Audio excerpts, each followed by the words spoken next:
Welcome to Sacrilegious Discourse. I'm husband. And I'm wife. Together, we're reading the Bible for the very first time. We grew up without religion and wanted to know what all the fuss was about. Well, what have we learned so far? That God is a dick, and apparently some people believe in talking donkeys? We're not trying to pass ourselves off as experts. Nope, we're just reading the Bible for the first time and giving our first take reaction. If you'd like to join us in this venture, you might consider starting at episode 1. Otherwise, jump in wherever you like. All right, let's go read the Bible. Yeah, let's get to it. Husband! Wife! Do you not remember where we are because we're in Psalms? I don't actually remember where we are.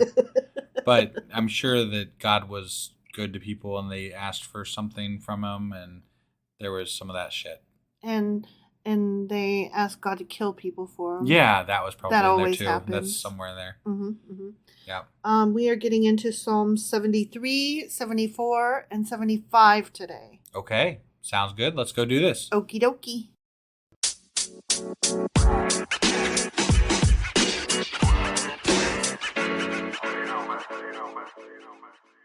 All right, so we are starting book 3 of Psalms. Yes! Right? I mean, sure. Insofar as, like, yeah, we're getting through this shit. Right. Yeah. Don't forget. Moving right along. Don't forget, our main goal is to be able to say, we read that there Bible. Yeah. We that sure is our did. That is our main goal. Yep, and that's what we're And doing. we are doing it. We are doing it. Yeah. Okay, so book 3 is Psalms 73 through 89. Okay. Okay, so we are starting today with Psalm 73. Sounds great. It's a psalm of Asaph. Asaph, huh? Mm-hmm. Good old Asaph. Yeah. Surely God is good to Israel, to those who are pure in heart. I think it should say to those who are pure in heart anyway. But as for me, my feet had almost slipped. I had nearly lost my foothold. For I envied the arrogant when I saw the prosperity of the wicked. Yeah. I do that. I often would wonder why God was letting that happen. Mm-hmm, That would be part of what I would wonder. As well as Job, apparently, and some other people that have wondered the same things. Yep. Yeah. Because it's a fair question. It is a very fair question. If there's a just God. Right. But he's not a just God. No. And he doesn't claim to be. He's a angry and jealous God. Right. Your God is an angry and jealous God and describes himself as such. As written in the Bible, Mm-hmm. because God obviously doesn't exist. Obviously. But obviously. In as canon, written is that way. Yeah. They have no struggles. You know, those wicked people, right? Yeah. They have no struggles. Their bodies are healthy and strong. They are free from the burdens common to man. They are not plagued by human ills. Yeah. Therefore, pride is their necklace. They clothe themselves with violence. I mean, that's not really fair because these guys clothe themselves also with violence. They're always calling for murder. Bathing in blood and shit. Mm-hmm. From their callous hearts comes iniquity. The evil conceits of their minds know no limits. They scoff, those motherfuckers, and speak with fucking malice. Damn that malice. In their arrogance, they threaten oppression. The hell? I do recall the Israelites at some point taking slaves. They like that still that do. would be considered. They still do. No, I mean up to where we're at in the Bible, okay. they still do. So that would be considered oppression, right? In my book, only if you considered them individual beings who count as people, which they don't. I see. Yeah, you would have to acknowledge their personhood. What makes their idea of what a person is better than somebody else's idea? Because they're Israelites. In God, right? Yeah. Ah. Yeah. And their God is better than the other gods. I see. And sometimes he's the only God, but other times there's a lot of gods. Right. I don't take that as a valid reason. Nope. Me neither. Their mouths lay claim to heaven, and their tongues take possession of the earth. Therefore their people turn to them and drink up waters in abundance. They say, how could God know? Does the Most High have knowledge? Yeah, that's what they say. Right, that's what they say. Right. This is what the wicked are like. Always carefree, they increase in wealth. Surely in vain have I kept my heart pure In vain have I washed my hands in innocence. All day long I have been plagued. I have been punished every morning. Oh my God, you're so whiny. Yeah. That's why you've been plagued, because you're a whiny little bitch. Right. Honestly. If I had said, I will speak thus, I would have betrayed your children. When I tried to understand all this, it was oppressive to me, till I entered the sanctuary of God. Then I understood their final destiny. Surely you place them on slippery ground. You cast them down to ruin. How suddenly are they destroyed, completely swept away by terrors.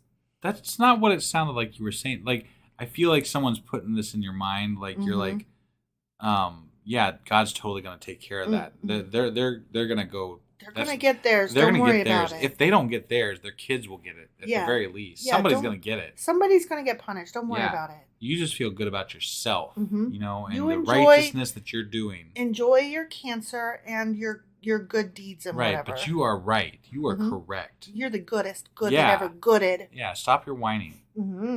How suddenly they are destroyed, completely swept away by terrors.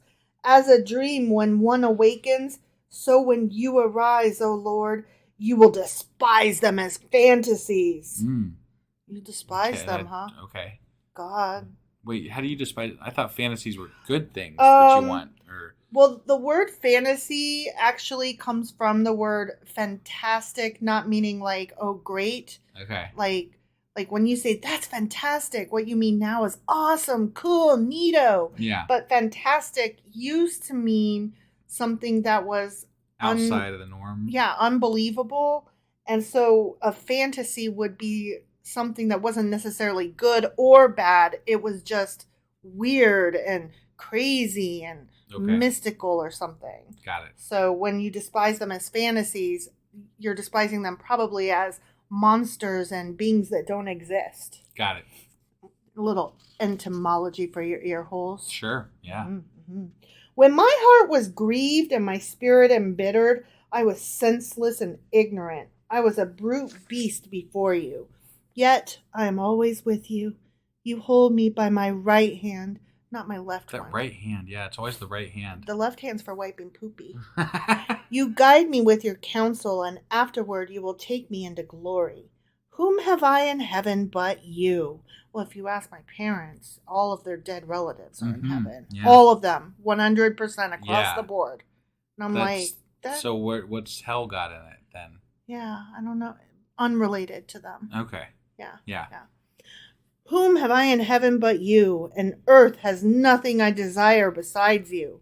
That sounds sad. I desire Sharpies and stickers. My flesh and my heart may fail, but God is the strength of my heart and my portion forever. Those who are far from you will perish.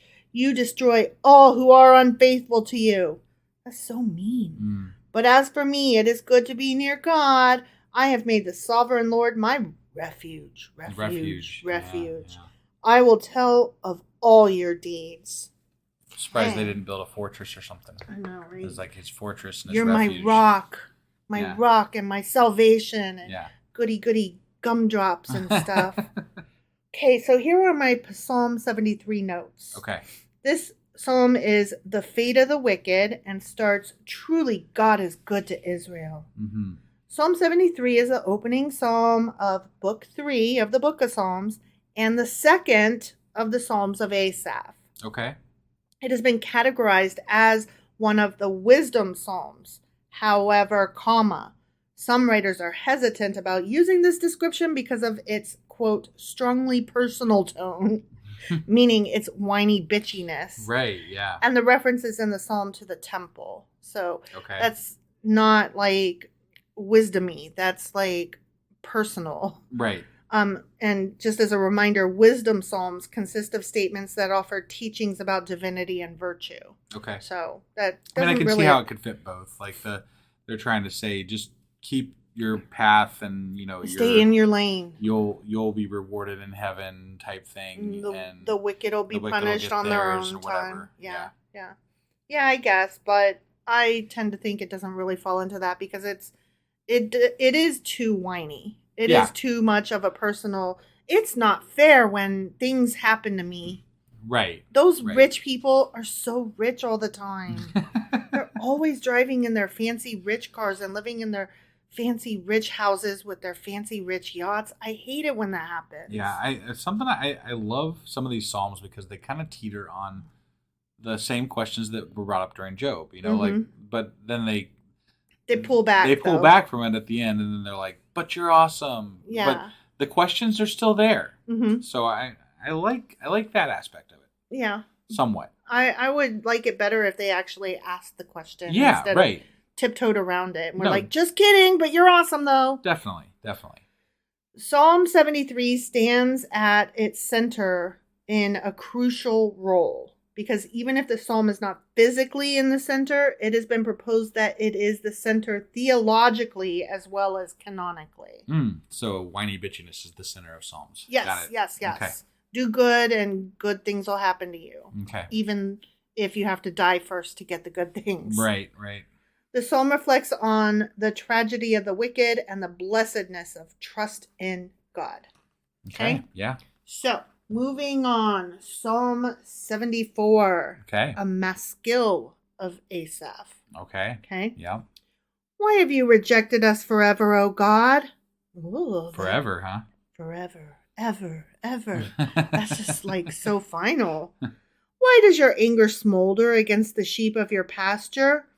Remember the people you purchased of old, the tribe of your inheritance whom you redeemed, Mount Zion, where you dwelt. Turn your steps toward these everlasting ruins, all this destruction the enemy has brought on the sanctuary. Your foes roared. They roared. Your foes roared in the place where you met with us. They set up their standards as signs. They behaved like men wielding axes to cut through a thicket of trees.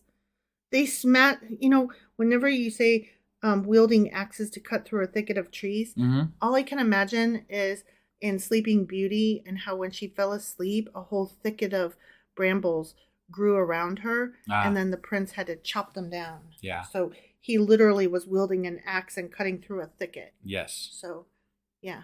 Okay, sorry. No, that happened. Yeah, that happened. Mm-hmm. They smashed all the carved paneling with their axes and hatchets. They burned your sanctuary to the ground. They defiled the dwelling place of your capital letter name. Capital N, name. It's crazy how God let this happen. I know, right? Yeah. They said in their hearts, we will crush them completely. They burned every place where God was worshipped in the land. We are given no miraculous signs, no prophets are left, and none of us knows how long this will be. This is something that seems to fit today, doesn't it? I mean... Like, why are you not showing us proof that you exist, God? This right, but sucks. the answers never are fully fleshed out. Yeah. Like, if they win a battle, they're like, yeah, God. Mm-hmm. But if they lose, they're like, fucking hell, man, what's going on? Yeah, what did we do wrong? We better sacrifice another goat. But I just, it makes no sense. Like, it's just fucking life, Like, it's there. Why does there have to be a fucking answer? It's the roll of the cosmic dice. What? Yeah. And yeah. And instead they have to attribute it. It's small-mindedness. They have to attribute meaning to everything when sometimes a cigar is just a cigar. How long will the enemy mock you, O God? As long as you keep trying to tell me how real and powerful you are. Right. Will the foe revile your name forever? Why do you hold back your hand, your right hand? Take it from the folds of your garment and destroy them. So apparently, Jiminy Christmas. God wears clothes. He does. And maybe.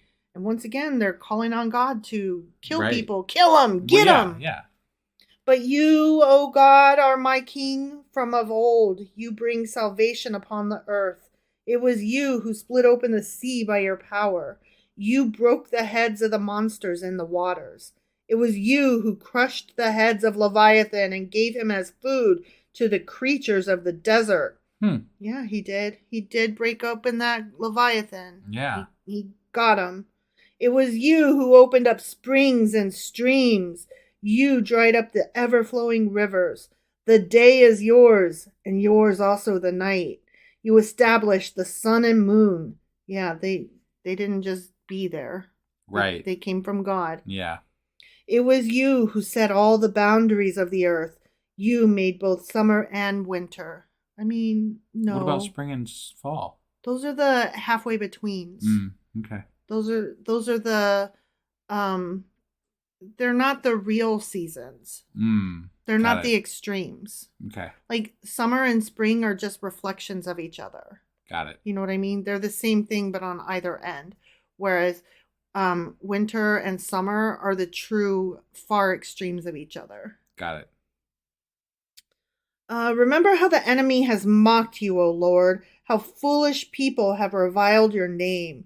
Do not hand over the life of your dove to wild beasts. Do not forget the lives of your afflicted people forever. Have regard for your covenant, because haunts of violence fill the dark places of the land. This is a lot of demanding him to do stuff. This is telling again. God what? Right. Once again, they're telling God how to Elohim. Yeah.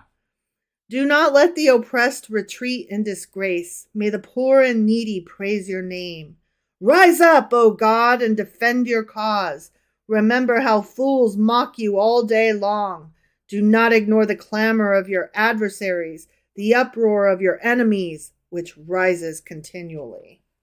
Wow, Right. that was very Dark. There wasn't really a good praising in there or anything. No, that was all just like, where you where the be, fuck what are you man? doing. Don't forget, shit, man.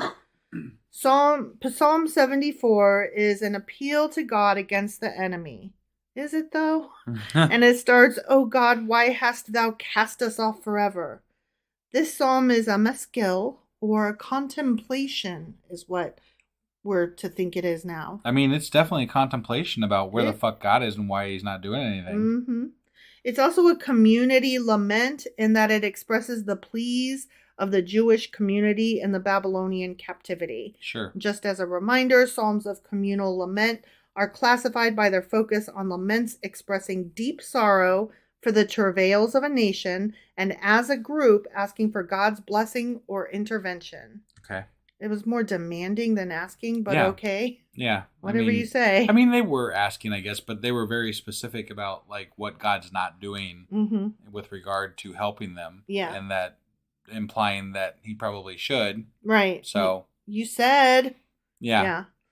Verses 3b to 311 describe the destruction of the temple by enemies of God. Mm-hmm. Okay? Yep. And I'm telling you that for a reason. Okay. The enemy, they didn't specifically say the enemy. It said the foe, right, the nemesis, that kind of thing. Yeah.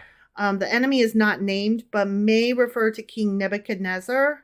Alternatively, the reference might be to Antiochus Epiphanes. Oh. Isn't that interesting? Yeah, we just talked about that in the book club. Yeah. So if you missed the book club, you might want to give that a listen. Yeah. Because that was an interesting story that we read. It was. And we learned who Antiochus Epiphanes is. Which it tied into, what was the book that's not in the normal Bible, but the Maccabees. Maccabees, yeah. Mm-hmm, mm-hmm. Yeah, so yeah, I saw that in my notes and was like, weird. Right, right. Every time this synchronicity happens, it's so cool. Yeah. All right, 75 is a shorty. Here we go. Okay. For the director of music, to the tune of "Do Not Destroy," a psalm of a psalm of Asaph, also a song. Okay. Okay. So remember, I always say psalm to distinguish from song. Right. Okay. We give thanks to you, O God. We give thanks, for your name is near. Men tell of your wonderful deeds. You say, "I choose the appointed time. It is I who judge uprightly. When the earth and all its people quake, it is I who hold its pillars firm." Salah. So the earth has pillars then, huh? Mm-hmm. Okay. Salah, bitch. Salah. To the arrogant I say, boast no more, and to the wicked, do not lift up your horns. I'll get to that in a minute, okay? Yeah. Do not lift your horns against heaven. Do not speak with outstretched neck. Oh, okay. Well, why? I'm trying to think why that would be bad. I don't know. Okay, all right. Don't be a fucking giraffe. Yeah, I'm like, what's up with the outstretched neck? Outstretched neck. Jeez. No one from the east or west or from the desert can exalt a man, but it is God who judges. He brings one down, he exalts another. In the hand of the Lord is a cup full of foaming wine mixed with spices. He pours it out, and all the wicked of the earth drink it down to its very dregs. Okay. As for me, I will declare this forever. I will sing praise to the God of Jacob. I will cut off the horns of all the wicked, but the horns of the righteous will be lifted up. It's a very weird psalm. It is a very weird psalm. It feels very pagan in its rendering. Right. Yeah. Like the wine with the spices and the horns and the... Yeah. There's a lot of weird shit in there. There is a lot of weird shit in here. Psalm 75 is... God abases the wicked and exalts the righteous. Yep. And starts, unto thee, O God, do we give thanks. Psalm 75 continues the theme of Psalms 57, 58, and 59, which also begin with the words, do not destroy. Was that group that we read of? No, that was, never mind, okay. That was a different grouping. Got it. Yep, those were the God is pretty and good and, special and nice. Got it. Like those previous psalms, Psalm 75 speaks of the Jews in exile and praises God for preserving them. Okay. Now we're going to get into the horn. Yeah. The horn is a symbol of honor or strength, but when possessed by the arrogant, the horn is said to be cut down or humbled.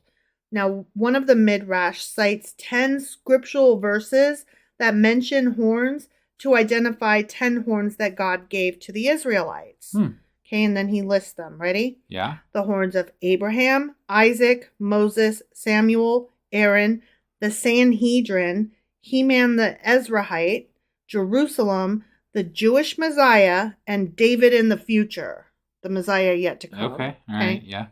When the Israel sinned, these 10 horns were removed from them and transferred to the wicked, as it is written in the book of Daniel, which we haven't gotten to yet. Behold, a fourth beast, dreadful and terrible, and it had 10 horns. Interesting. So not like 10 horns poking out of its head, but like right. burp, burp, burp, those 10 horns. Okay. The Midrash teaches that as long as the horns of the wicked prevail, the horns of Israel will be cut off. But in the future, when God elevates the horns of the righteous, the horns of the wicked will be cut off. Okay. Psalm 75 is recited as a prayer for forgiveness. The end. Got it. Okay. Yeah. Yeah. I am very intrigued by these horns, and all I could think of is that one episode of Warehouse 13. I don't know which one you're talking about. The one about the horn. The horn that every time it like fell, it would blow, and it sent let's see, the main characters had to go back into the past and okay, never mind. I'm not going to tell you the whole show. I don't recall it, so I mean, you know. We've only seen the show like 10 times through. Right. Okay, well, if you ever saw this episode, you would remember. I'm sure I would recognize it. Your description of it is not ringing any horns for me. Okay. Well, it's a great episode. Yeah, okay. All right, yeah. It's really good, and Helena's in it. Okay. You know, yeah. Helena. Yeah. H.G. Wells. I got it. Yeah. Still doesn't help me. No? She runs You're just going to keep trying, she runs aren't you? the time machine. It's the one where she like puts them in the time machine and, you know, sends them to the past. What do they do in the past? They do something. They do something. Yeah, something with the horn.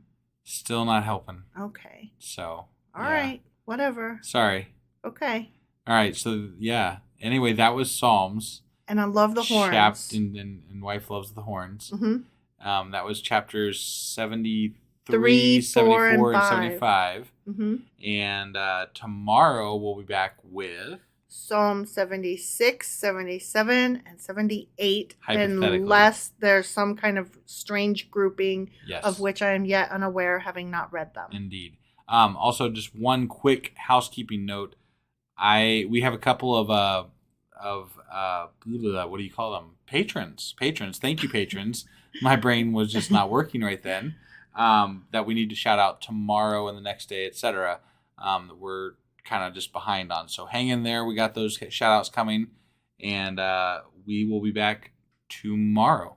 Yes. See you guys then. Oh, wait. What? This is Monday's episode. Yeah. So don't forget one more thing. Oh, yeah. Tuesdays at 10 p.m. Eastern, we do our live on Discord. So please join us. Yeah. It is so much fun. We love chatting with you guys, and it's so cool to see you guys interact with each other and make fun of us, and we really enjoy it. And if you're listening to this episode, the link to our Discord channel is in the show notes. So just check that out and meet us there on Tuesday night. Tuesday at 10 Eastern, Discord. Be there or be square. All right. We'll see you guys. Yep. Bye.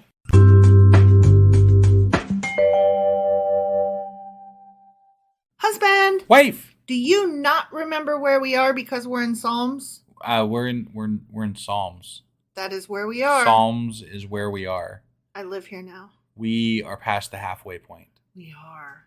They like God a lot. They do. Except for that they question him a lot too. Sometimes they're like, God, how come you keep not helping me? But praise. But I just remembered you're awesome though. Sanctuary. Yeah. Refuge. Yeah. Rock. Fortress.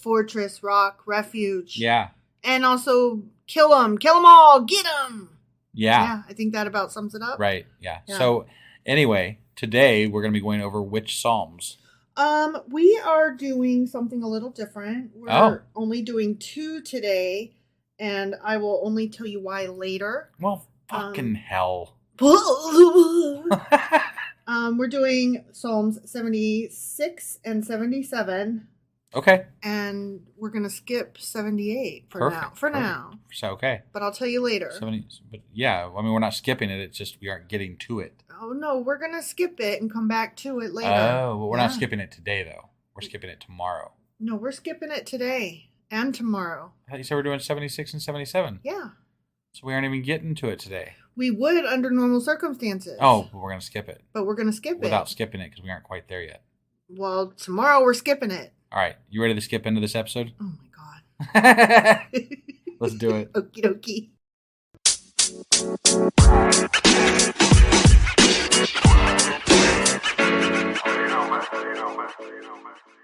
Hey, wife. Yeah, yes? I forgot something in the intro. What did you forget, husband? Well, we have a new patron. What? Yeah. How can you forget that? I'm dumb, I guess. That's my only explanation. That's my only, You got all distracted with your skipping. Yeah, I skipped the fucking, patron introduction. Don't do that. So we have a new patron. Their name is Michael H. Michael H, thank you. Yeah, and they just recently became a patron, and we are so appreciative. Really, every time we do this, I can't say it enough. It is such an amazing feeling to have people support us for what we're doing and just show that they like what we're doing. It's really cool. Your support is so appreciated. You can't know how geeked out we are that you're helping us. Even to this day, and we've been doing this a while. Like we've been doing this 2-3 years? Yeah. When you guys sign up to become a patron or support us in any way, like we immediately are like sharing it with each other, like, oh my God, look what happened. Holy shit. It's always amazing. That's true, right? And then we never know how to properly express how grateful we are. No, we just babble on about, just thank you. Thank you so much. Yeah, I don't know that there's a better way. It's just thank you. Thank you. So Michael H, you're and then we don't know when knees. to stop thanking, so we're going to stop like right now. Now. Yeah, so Psalms. Okay. Okay. Thank you, Michael. Yeah. Oh, also, if you want to contribute to be a patron, you can go to patreon.com/sacrilegious discourse. Yeah, do it. There you go. Do it. Go be like now. Go. Michael. Go. Okay. All right. Okay. Psalms. Okay. So we are reading Psalm 76. 76. Got it. I'm dyslexic, wife. Oh, God. Okay. 76. Here we go. I'm ready. For the director of music. Yes. So not you. Not me. Not me either. I couldn't direct music. Nor I. I could direct a tragic musical. I could. It would be tragic, not in the sense of a tragedy, but in the sense of it's fucking tragic. I lead my my butt horn. With stringed instruments, no less. Okay. It's a, okay, ready? It's a psalm of Asaph, and it's a song. Songa. Okay? It's Yeah. a psalm and It's a psalm song. songa. Yeah, a psalm song. Okay. In Judah, God is known. His name is great in Israel. His tent is in Salem, his dwelling place in Zion. There he broke the flashing arrows, the shields and the swords, the weapons of war. Why does he have his tent? Salah, bitch. Why does he have his tent in one place, but he dwells in another? No. What? Don't. His tent's in Salem and he dwells in No, Zion. I'm saying he's in all these places. Oh. Come on. You can hate for a lot of things, but like, don't. I'm ornery today. I don't know what it is. You I'm are sorry. full of P and V, sir. Yeah, I'm just sorry. Salah. Salah. Okay. You are resplendent with light, more majestic than mountains rich with game. That is a Hallmark card. Okay, I'm going to look into your eyes and I'm going to tell you this and tell me if it's romantic. Okay, I'm going to tell you. Husband, you are resplendent with light. Resplendent. I like that word. You are more majestic than mountains rich with game. I love you. It was great up until the game bit. Like, I don't really give a fuck about the game. Okay, just more majestic. Husband, you're more majestic than mountains. Yeah, see, that's better. I Yeah? think you can just stop right there. Yeah, you like Leave that? the game out. Yeah, that's good. Romantic, right? Definitely. Romantic as shit. Next time we have an anniversary, that's what I'm writing to you. Okay. I'm going to circle this. Okay. I'm not. Right. Valiant men lie plundered. They sleep their last sleep. Ooh, ominous. Not one of the warriors can lift his hands. At your rebuke, O God of Jacob, both horse and chariot lie still. Oh, why'd you got to kill the horses? Right? That's bullshit. What the fucking horses ever do to you? Yeah. Ugh. You alone are to be feared. Fear that God. You got to fear him. Always. Who can stand before you when you are angry? Not it. Yeah. Nose goes. I mean, I'll give it a shot. I don't think he'll show. I mean, but this is saying stand before him, so he's already showed it in canon. Yeah, in canon, no, I don't want to stand before him. Hell no. Yeah. He's an asshole. Right. From heaven you pronounced judgment. Yeah, you did.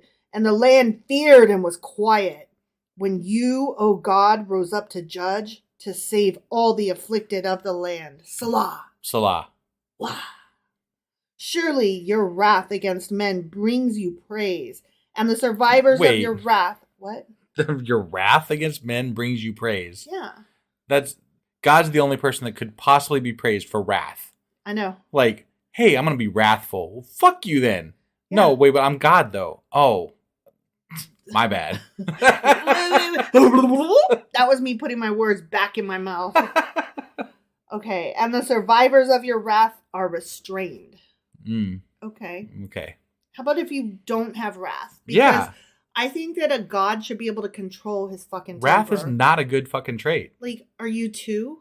Right? We teach our children, don't have wrath. Use your words. Be nice. Share. Yeah. Share. Go put that back right now. You stop that wrathing. Yeah. Jacob. We were both like stumbling for a name, like. I came up with Jacob because Israel. Yeah, good one. Make vows to the Lord your God and fulfill them. Let all the neighboring lands bring gifts to the one to be feared. What do you get for the guy who has everything? Dead animals. He breaks the spirits of rulers. He is feared by the kings of the earth. Okay. So here are my Psalm 76 notes. Okay. This is the God of victory and judgment. Starts in Judah is God known. His name is great in Israel. Okay. This psalm refers to the quote majesty of God in judgment. The majesty of God in judgment. It's such a load of shit. It's like he has such a beautiful frowny growly face. Your resting bitch face is the most gorgeous thing I've ever seen. I could lie in your talons and teeth shredding me apart forever. Yeah, look how beautiful that mass killing he did was. It was amazing. I think that chopping off my arms with a sword is just the highest of praise. Did you see how God killed that horse? It was amazing. It was so cool. Yeah. You had to be there. Right. Okay, yeah, no. And this psalm is regarded as an ode to God as awe-inspiring. Not like I was gonna go with fear inspiring. yeah, yeah. But Like okay. old school, like the Sumerians, like you imagine the old like Egyptian kind of people where they climb up their fucking what are those things? The pyramid steps, and they're draped in blood, and they're carrying their dead children up there, like, Oh, geez. you know what I'm saying? Like they're sacrificing babies on the fire at the top of the pyramid, like. That's what this draws to mind for me, like in those movies, Right. Yeah, like, gross. Yeah. So, Psalm 76 is one of the following: a celebration of Israelite victory over their enemies, or a part of the New Year festival in Jerusalem, or a prophecy of God's future victory, or a post-exilic praise, or Jesus. the defeat of Sennacherib in 701 BC at the gates of Jerusalem. But it's one of those. It's one of those. It's definitely one of those. It could be all of the above, or any combination, or none. It could be none. It's definitely not one of those. It might be one of those, but it's definitely something. It's not the day that I bought new curtains. No. And it's not when I gave birth to children. Right. Why don't they just say they're fucking guessing? Yeah, like, right? Got no fucking clue. Maybe it's something, but I don't know what. Maybe somebody's shoe fit good that day. Yeah. I just don't fucking know, man. Okay, so remember when you were like, how is he in this place, but his tent is over there? Right. This psalm explains that Judah and Israel are both names for God's chosen people and for God himself. Okay. All right. So, moving on. Yep. Psalm 76. All right. For the director of music with stringed instruments, a psalm of Asaph, a songa. A songa. Okay. Oh, wait. No, that's the wrong one. Hold on. Oh, yeah. Take that back. 77. Yeah, 77. I apologize. Yeah. I was like, I thought I already read this page. Okay, I did read that page. Yeah, it was so good you wanted to read it again. No, that is false. Okay. That is absolutely untrue. Right. Psalm 77, you guys. 77. Keep up. Yeah. Cool. For the director of music, for Jeduthun of Asaph, a psalm. Okay. Okay? Yep. It's not a songa. Got it. Okay? Not a song. I cried out to God for help. I cried out to God to hear me. When I was in distress, I sought the Lord. At night, I stretched out untiring hands, and my soul refused to be comforted. I remembered you, O God, and I groaned. I mused, and my spirit grew faint. Salah. Salah. You kept my eyes from closing. I was too troubled to speak. I thought about the former days, the years of long ago. I remembered my songs in the night. My heart mused, and my spirit inquired. Will the Lord reject forever? Will he never show his fucking favor ever again? Yeah, come on, make Abrahamic religions great again. That is not what I expected. Has his unfailing love vanished forever? It has. Yeah. Has his promise failed for all time? It did. It did. It has. Right? Yeah. Has God forgotten to be merciful? Was he ever in the first place? Yeah, that's questionable. Has he in anger withheld his compassion? I would say yes. Yes. Salah, yeah. But yes. Yes. Salah, yes. Then I thought, to this I will appeal. The years of the right hand of the Most High. I will remember the deeds of the Lord. Yes, I will remember your miracles of long ago. I will remember things that I was not born to remember. Right. And I will think on them. You're not currently doing shit, so I'm gonna reminisce about deeds past that I was not alive for. Yeah, that I can't verify other than stories handed down. Yeah. I'm gonna think about those fables my mama told me. But I mean, honestly, this is why I said what I said, because this makes me think of the MAGA movement. They're like, make America great again. When was America great exactly? And what is it you think was great about America at that time? Because your idea is a romanticized version of America that existed in a very white America. Yeah. That excluded so many categories of people. Mm-hmm. It was only great to a certain category of people. It was great for white men under the age of 50. Yeah. I mean, such a small category of people that it was great for. Right. And that's what no one in that group seems to understand, is that you guys are asking for something that is not okay. Right. It's not okay to ask for that. That whole movement is wrong. Yeah. It's morally bad. Right. You're bad. Sorry, I went off on a little bit of a Trump rant there. So I get it. Okay, consider all your mighty deeds. I had to find my place. Yeah. Your ways, O God, are holy. Mm. What God is so great as our God? I was not given the opportunity to know, but I'm interested. I know no gods, so right. I can't really base anything on anything because I haven't. But to be fair though, I was never given information so much as this one that was stuffed down my fucking throat. But if I were to give you a Google rating, I think 1's as low as you can go. I think I'd probably go with a 1. Yeah, you definitely are a 1-star God. Yeah. You do not rate high. I would not recommend to friends.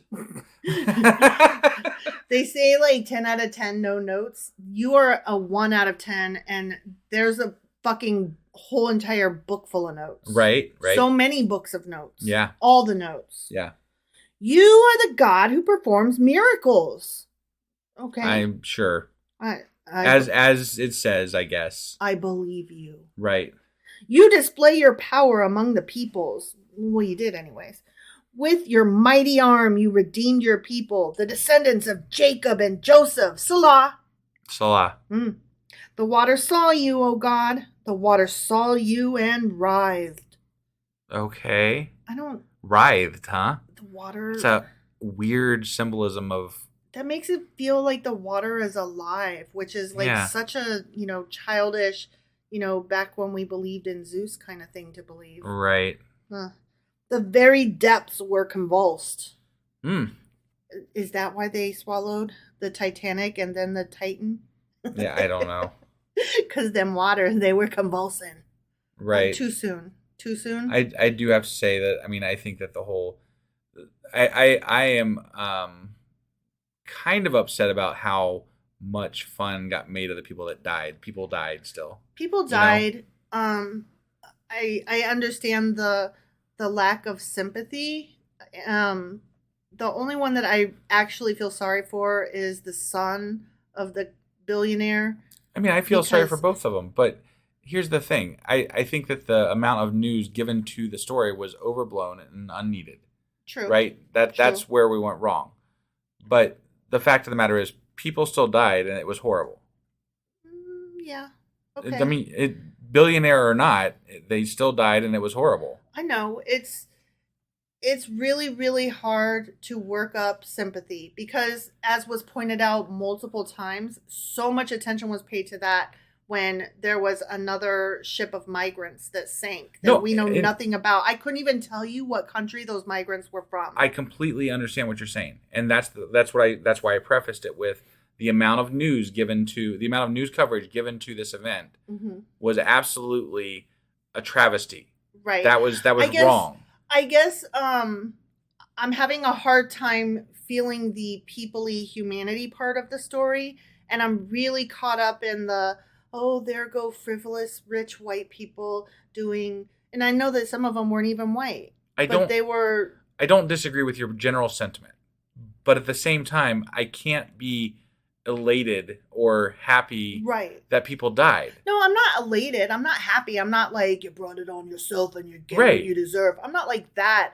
I'm just, I can't find the humanity in me. And honestly, okay, if we're going to be honest and go off on this little topic for a minute, if I'm being honest, I am perturbed that I seem to have lost some of my humanity. You know what I mean? Right. And I blame the outer sources for that. Like, thank you for making me a bad person. Thank you for making me jaded and cynical and lacking in empathy. I appreciate that. Thank you so much. Well, I have to admit, before I knew they were dead, right? Mm-hmm. I found some of the memes that were going around funny, but then it continued after I knew they were dead. And that's when I lost. I was like, this isn't. I don't care how much those people didn't draw the new news coverage in. They died. Okay, I see what you're saying. I haven't been online in the last couple of days, so I didn't realize that like the memes were still coming. Oh yeah. I thought that we were like, oh, they're dead. That kind of stuff. No, it's absolutely, it's horrible. It's horrible to what people. I'm not even going to judge somebody that shared one of those, because I understand why it got shared. I understand the feeling behind it, but at the same time, that's when it made me examine my own feelings and say, no, people died. I'm not okay with this. That's not okay. I guess I'm having a hard time with it because, if I start examining how I feel every time somebody dies like that, then I have to ask, how do I feel about when, what's his butt? Was it Alex Jones died? No. No, not Alex Jones. The other guy. I don't know. The other guy. I don't know. Bill Riley, did he die? No. Okay. Are you talking about the pastor person that died recently? No, that was Pat. What's his name? Robertson. Is that right? Yeah, no, it was somebody else before him, and we were all like, "Good riddance, motherfucker." Oh, okay. I don't know. It was a right-wing fuckface. Got it. And I still am not. Cancer. I mean, I know. I'm just. That's what I'm saying. Like, I'm not like happy that he died, but I am like. I hope you burn in hell at the same time. Like, as long as you're dead anyways. I guess. I don't know. I can't. You cause so much harm. It's not like I choose that moment to celebrate their life. I don't. Right. But there's never a point where I'm happy that somebody died. I have to think about it. I have to sit on it for a minute. I want to be a better person. I want to be a kinder person, and I want to have more empathy. And typically, like, I'm the one that cries. Right. I'm the one that feels, and that is. But I'm the one with resolute morals that I hold to very strongly. No, it's true. It's true. I'm gonna have to think on that. Right, which is funny because I sell stuff and I'm a salesman. Right. So. Yeah, I know. I mean, but that's what makes you like such a good salesman. It really is, actually. You don't. People trust the fuck out of me. You don't go for the jugular, right? Because you're a kind-hearted person, and they keep coming back to me, right? So, right. Yeah, exactly. You're a good one. Yeah. You're a good egg, right? I just want to stay in the house, and then I can have all my feelings in the house and not worry about feeling sorry or not feeling sorry. Okay, can we just agree that the people that died in the sub, which I can't remember the name of right now, the Titan. Can we agree that was a tragic thing that happened? Absolutely, it was tragic. Okay. And the tragedy, moreover, is that it shouldn't have happened. It was so easily avoided. Agreed. Because he was warned that was exactly going to happen. But when a company's telling you, yes, this is a possibility, but also let's go do it. No, I mean the guy that... Oh, the CEO was told because, right, they fired the guy that was whatever, I think. Yeah, and he had been told by many people, this thing is the wrong size for what you're doing. This is not... Right. You're going to have a problem. Yeah. This is that's an emergency waiting to happen. Awful. Yeah. And that, So, it is a tragedy, and it shouldn't have happened, and it didn't have to happen. And I'm really sorry for the kid that didn't want to go, but spent Father's Day with his son, and this is what he got. And I'm also sorry that we're not talking about the immigrants that died instead. The migrants. The migrants. Yes. Sorry. But it's, I don't know. Yeah. We're stuck talking about what we talk about because it's what's out there. Right. It's what's being talked about. It's the Trump syndrome. We don't want to talk about Trump, but he, keeps being in the news because of the shitty polls. Right. We have to talk about him, and we have to take him seriously because he's probably going to be the Republican frontrunner and may even, God help us all, win. Yeah, this podcast could end up getting a little bit more political. should Trump be the actual frontrunner and stuff? Because I tried to disappear from the world after he went away because I'm like, oh my God, I need a break. Yeah. So. Yeah. I pulled my sources down a bit, but I'm still in there. But I've taken the last few days away. Obviously, anybody that's on Twitter knows I'm still in there, but I try to avoid some things like politics as much as I can. We really got off topic. We really here, did, yeah. But Sorry I blame about the that. Bible because it was about water. It's always the Bible's It fault. was roiling water, writhing. Yeah. That's what happened. It's that fucking writhing water. Your thunder was heard in the whirlwind. Your lightning lit up the world. The earth trembled and quaked. Which is like scary because like right now the earth is trembling and quaking all over the place. Like there's fucking more tornadoes, more hurricanes. There's fucking volcanoes threatening to go off. Yeah, that's not God. That's climate change. No, I know. That's what I'm saying. And, like, natural events. Yeah. I'm just saying. Like, Right. It's yucky. Yeah, It sure. feels yucky. Right. Okay. Your path led through the sea. Your way through the mighty waters. All this shit with the waters. Though your footprints were not seen. I saw your footprints. You left them in the sand. They're on all of those fucking poems. Every frame. I hate those things. When you thought you were alone, I was carrying you or whatever. I've got a meme that I love, and I've shared it a few times now. But it's when you thought I had abandoned you, it was because and you were alone. It was because you were, but you were on bath salts, or something to that effect. I can't remember exactly what it says. Oh my god, that's so I'm like, good. that's perfect. Oh, that's horrible and funny And great. I love it. Okay, sorry. One more sentence. Yeah. Ready? Okay. Yeah. You led your people like a flock by the hand of Moses and Aaron. The end. Okay. Okay. So, let me get into my notes. We talked so long that my fucking phone locked me out. All right. Let me Sorry. get back in here. That was my fault. I kind of went off on some shit. You did, but you have feelings, and you know what? That's what this is. That's what we're doing. We're reading the Bible and we're Right. telling our feels. Yeah. We can't help how we react. That was the whole thing. We're just reacting as we react. Yeah. Sometimes the Bible makes us think of Trump. Sometimes it makes us think of subs that collapsed in the sea. And sometimes both in the same fucking psalm. Sometimes climate change. We could end up anywhere. We might talk about Muppets next week. I don't know. I hope we talk about Muppets. Oh my gosh, that would be so awesome. Okay, put Psalm 77 notes. This is comfort from recalling God's mighty deeds. And it starts, I cried unto God with my voice. Okay. That's usually how that works. Traditionally, this psalm is interpreted in Judaism as representing the voice of the nation. However, from evangelical Protestant perspectives, the psalm has been deemed the words of a single individual. Which that tracks because they always make it like so personal and selfish instead of outward. You know what I mean? Right. Like no, evangelical backwards. seems to be a very individualistic and self-driven religion, in my opinion. It is. Yeah, I don't like. No, I doesn't like. No. All right, here are my thoughts about Psalm 78, which we're not reading today, and here's why. And then we're gonna skip it eventually. We're skipping it tomorrow. Yeah, we're skipping over it tomorrow. Yeah. Okay. This is the beginning of the skipping. Yeah. And we will continue the skip to tomorrow. Yes. Okay, so Psalm 78, and I will read all of this again when we get to it. Sure. Is God's faithfulness to his unfaithful people and a new beginning in Zion and David. It is the second longest psalm with 72 verses. Damn. But recall that Psalm 119 had 176 verses. Okay. I said recall like we've been there. We're not there yet. Got it. But we have mentioned it before. Sure. That it's the longest. So this is going to be like a standalone episode maybe? Might be. It might be a part 1, 2, and 3 because it's also the first of the 3 great history psalms. The other 2 of which are 105 and 106. Oh. Okay. And 105 and 106, and they are like a part 1 and 2 kind of thing. Yeah. Like they go together.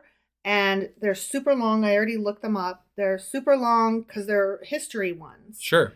And they end book 4 of Psalms. I see. Okay. So we're going to hold off on 78. And I penciled in here. Let me go to, let's see. 105 and 106. Right. You made a note in your Bible? I made a physical note in my little Bible here with pencil. So we're going to go back to 78. We're going to read 78, 105, and 106. See, look how long 105 is. And 106. Right. Yeah, they're pretty long. So I might, So Might we'll break that do up. those together, and we might buzz through them. I don't know. We'll see how it goes. when we get there. Right, yeah. But yeah, tomorrow we'll be doing 79, 80, and 81, unless something else weird happens. Like we're just playing it loosey goosey. Yeah. Okay. And there might be Muppets. I hope to God there's Muppets. You just never know. I need there to at least be like Miss Piggy or like Pigs in Space. Do you remember that? Yeah. Wasn't that awesome? Yeah. That was like yeah. my favorite. I I lived for that. I part. really love the chefs. Normally put the meatball in the pot. Yeah. Just some great shit there. I like Beaker. Yeah. Yeah, Beaker's good. Yeah. All right. That's all we got for today. And, That is all we got for today. And that was Psalms 76 and 77. Correct. And like you just said, we'll be back tomorrow with, assuming all works out, with Psalms 79, 80, and 81. All right. We will see you guys then. We will. Goodbye. Goodbye. Salah. Salah.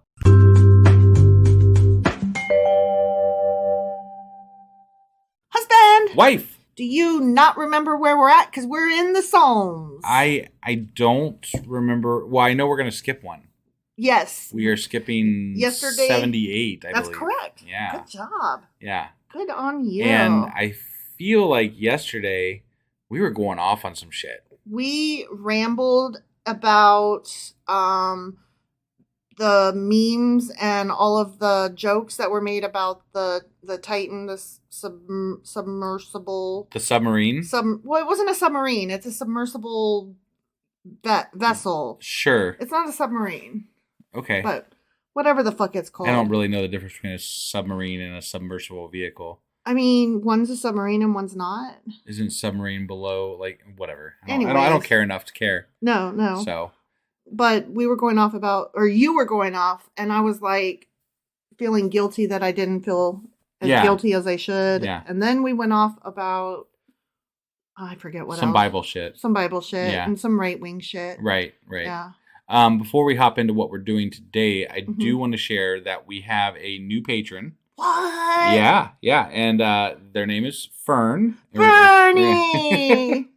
And we want to thank them tremendously because they didn't just donate when they signed up for their Patreon. They also donated on our campaign for our live equipment. Oh my God, Bernie! And they're a major, contributor on our new Discord page. Which you should join. Server. Which, you should join. And it's Tuesday nights at 10. Then you can hang out with us and Fern and Erica and Brady and, oh my God, I forget the other person's name that's on tonight. Dylan. Yeah. Sorry. Yeah. Yeah. And then we can all be one big happy family. All the cool people. Yeah, all the cool people are here. Yeah. Where are you? Yeah. Fernie, thank you so much for all that you have done, all that you have given, and all that you continue to do in support of us. It's just beyond amazing. And once again, we are left trying to fumble for ways to say thank you, because you are so awesome. Yeah. And now that we've thanked you, we're going to say, if you, the other people that haven't donated, would like to donate to us and help us with our podcast, you can go to Sacrilegious Discourse. No, that is not false. correct. That is false. I mean, you could go there. There's a link there, but let's just try it the other way. Patreon.com/Sacrilegious Discourse. Mm-hmm. And there's levels starting as low as $2 a month. So, and every little bit helps us get this thing going better and better and better. Yep. So do that. And then join the gang, man. Join the gang. Yeah. You get your podcasts early and ad free, and you get special episodes. And sometimes you get weird pictures of bananas that I send. I mean, it's a whole thing. So. Just as a note, we're going to be starting at some point a ridiculous level that we expect nobody to actually subscribe to, where wife will actually sing a whole song all the way through. Oh, yeah, that's right. We're going to have a song singing level. Yeah. I think, yeah. But we were going to do a ridiculous level. We were going to make it like the $25 level, I thought. Oh, 25? That's what I thought. Somebody might actually spring for That's that. the point. That's the whole point. I want to record some songs from wife. Oh, shit. Then I have to follow through, though. Yeah. See, I was banking on nobody. Right. Nobody. Yeah. You're going to put that level at like $250 or something? I was thinking like 10,000. JK. All right. Anyway, what are we getting into today? Well, as you said, we skipped 78 because it's one of the historical ones, and there are 2 others like it, so I'm going to lump that in with those. Yeah, which is like right around 104, 105, somewhere in that range. Yes. Damn, you were on fire tonight, babes. So today we are doing 79, 80, and 81. Awesome. All right. Well, let's go do this. Okie dokie.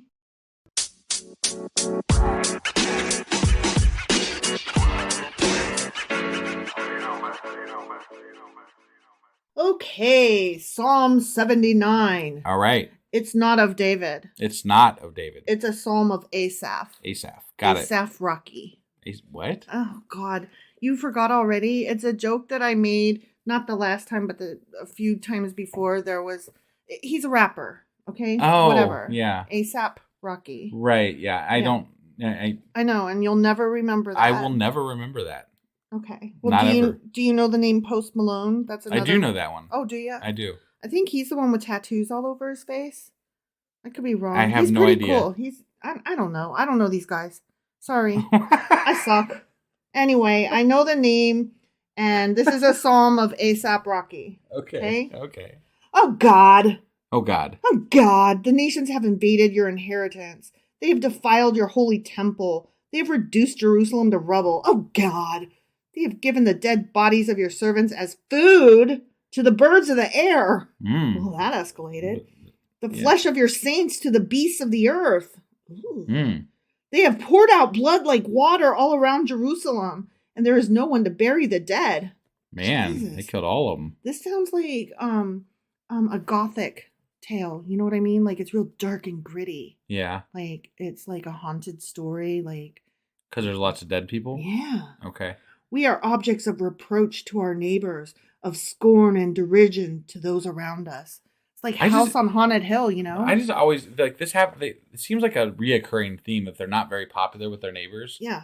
I just, like, it's... At some point you have to say, like, hi, I'm the problem, it's me. Right. It's me. Yeah. I'm the problem. You guys seem to consistently suck, so... Hi. I sang that all wrong, but just in case you didn't get my fumbled, that was a Taylor Swift song. Mm-hmm. Yeah, Anti-hero. that one I knew. Only because I sing it all the time. I know. Badly and wrong. Yeah. But yeah. You didn't have to agree so fast. Oh, sorry. Yeah. Okay, anyway, how long, oh Lord? How long? How long? Will you be angry forever? It seems so. I'm going to go with yes, because it's like 2,000 years later. Is he angry or not doing anything? Both. Because he's still not doing anything. He's doing lots of nothing and something. Right. He's doing lots of every time something bad happens, it's the Lord's plan. Right. And every time something Wait, you mean every time something good happens, it's the Lord's plan? No. Every time something bad happens, you're supposed to console yourself and say, it's not mine to understand. It's all the Lord's plan. But then if something good happens, he totally did that. Yeah. Actively. Yeah. Right. You know? Mm-hmm. So, yeah, he's always doing shit. Sure. Okay. How long will your jealousy burn like fire? That's a bad relationship. Mm-hmm. Let me explain something to you guys. If you are in a relationship and you are burning with jealousy, or your partner is burning with jealousy, it's not healthy. Get help. Right. Go see a counselor, either individual or couples. And if your partner will not go to couples, at least get help for yourself and also leave. Okay. That's not good. And I've been there, so I'm not just talking out my ass here, okay? I've burned with jealousy, and I've also been with somebody who burned with jealousy. Yeah. And that is not a healthy relationship for either end. Right. Don't do it. Right. Even if it's God. Pour out your wrath on the nations that do not acknowledge you, on the kingdoms that do not call on your name, for they have devoured Jacob and destroyed his homeland. Do not hold against us the sins of the fathers. Wait, no, that's exactly what he does. Yeah. Though, right? I mean, he even said that multiple times. May your mercy come quickly to meet us, for we are in desperate need. Help us, O God, our Savior, for the glory of your name. Deliver us and forgive our sins for your name's sake. This sounds kind of like the Lord's Prayer, our Father who art in heaven, forgive us our trespasses kind of thing. Yeah. As we forgive those who trespass against us. Does it? Yeah. Okay. It says, For the glory of your name, deliver us and forgive our sins. Like that sounds like Okay, got part it. of the Lord's Prayer. Yeah. Yeah. Why should the nations say, "Where's your God?" Before our eyes, make known among the nations that you avenge the outpoured blood of your servants. May the groans of the prisoners come before you. By the strength of your arm, preserve those condemned to die. Pay back into the laps of our neighbors. Sorry, fumble, trip. Pay back into the laps of our neighbors 7 times the reproach, Jesus, they have hurled at you, O Lord. Then we, your people, the sheep of your pasture, will praise you forever. But only then. Right. From generation to generation, we will recount your praise. But they try to goad him into helping sometimes. They're like, hey, these people are really making you look bad, man. Yeah. And you should totally help. And then at the end, they're like, and also you're awesome. Yeah, if you do this. If you do this. If you do this, you're awesome. Yeah. But otherwise, I don't know. There's no otherwise. Just if you do this, you're awesome. Right. I mean, it's almost like left unsaid, but implied. And so if you don't do this, you're totally not awesome. Right? Okay, so Psalm 79 notes. This is a lament over the destruction of Jerusalem. Okay. And it starts, "O God, the heathen are come into thine inheritance." This psalm is referred to as a prayer for Jerusalem, which that makes sense. Mm-hmm. It is a communal lament, which, remember, is the nation begging for shit and right, that kind of thing. Yep. Complaining that the nations have defiled the temple in Jerusalem and murdered the holy people, leaving their corpses behind.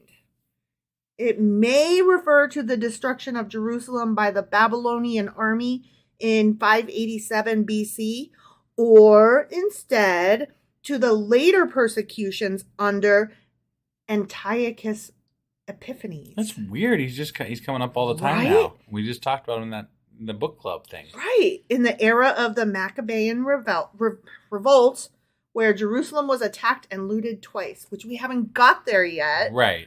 But yeah, I'm so glad that we read that story. Yeah. In the book club. Yeah, it gives us some relevancy. If y'all normally skip that, you might want to go back and listen to this last one, honestly. Yeah, maybe. Yeah. All right, so Psalm 80. Let's see here. For the director of music, to the tune of "The Lilies of the Covenant." That, I feel like we've done that one before. We have, but I probably didn't sing it. No, I don't think you did. Of Asaph. A psalm. ASAP? ASAP Rocky. Asaph. Sorry. A psalm. Yeah. It's not a song, but it is to the tune of that song. Got it. Okay, but it's not a song. But it's not a song. What doesn't say it is? Right. Probably is though, right? Who knows? I mean, it's to that tune. Probably somebody erased that bit. Where it said it was a songa. Songa. Jesus.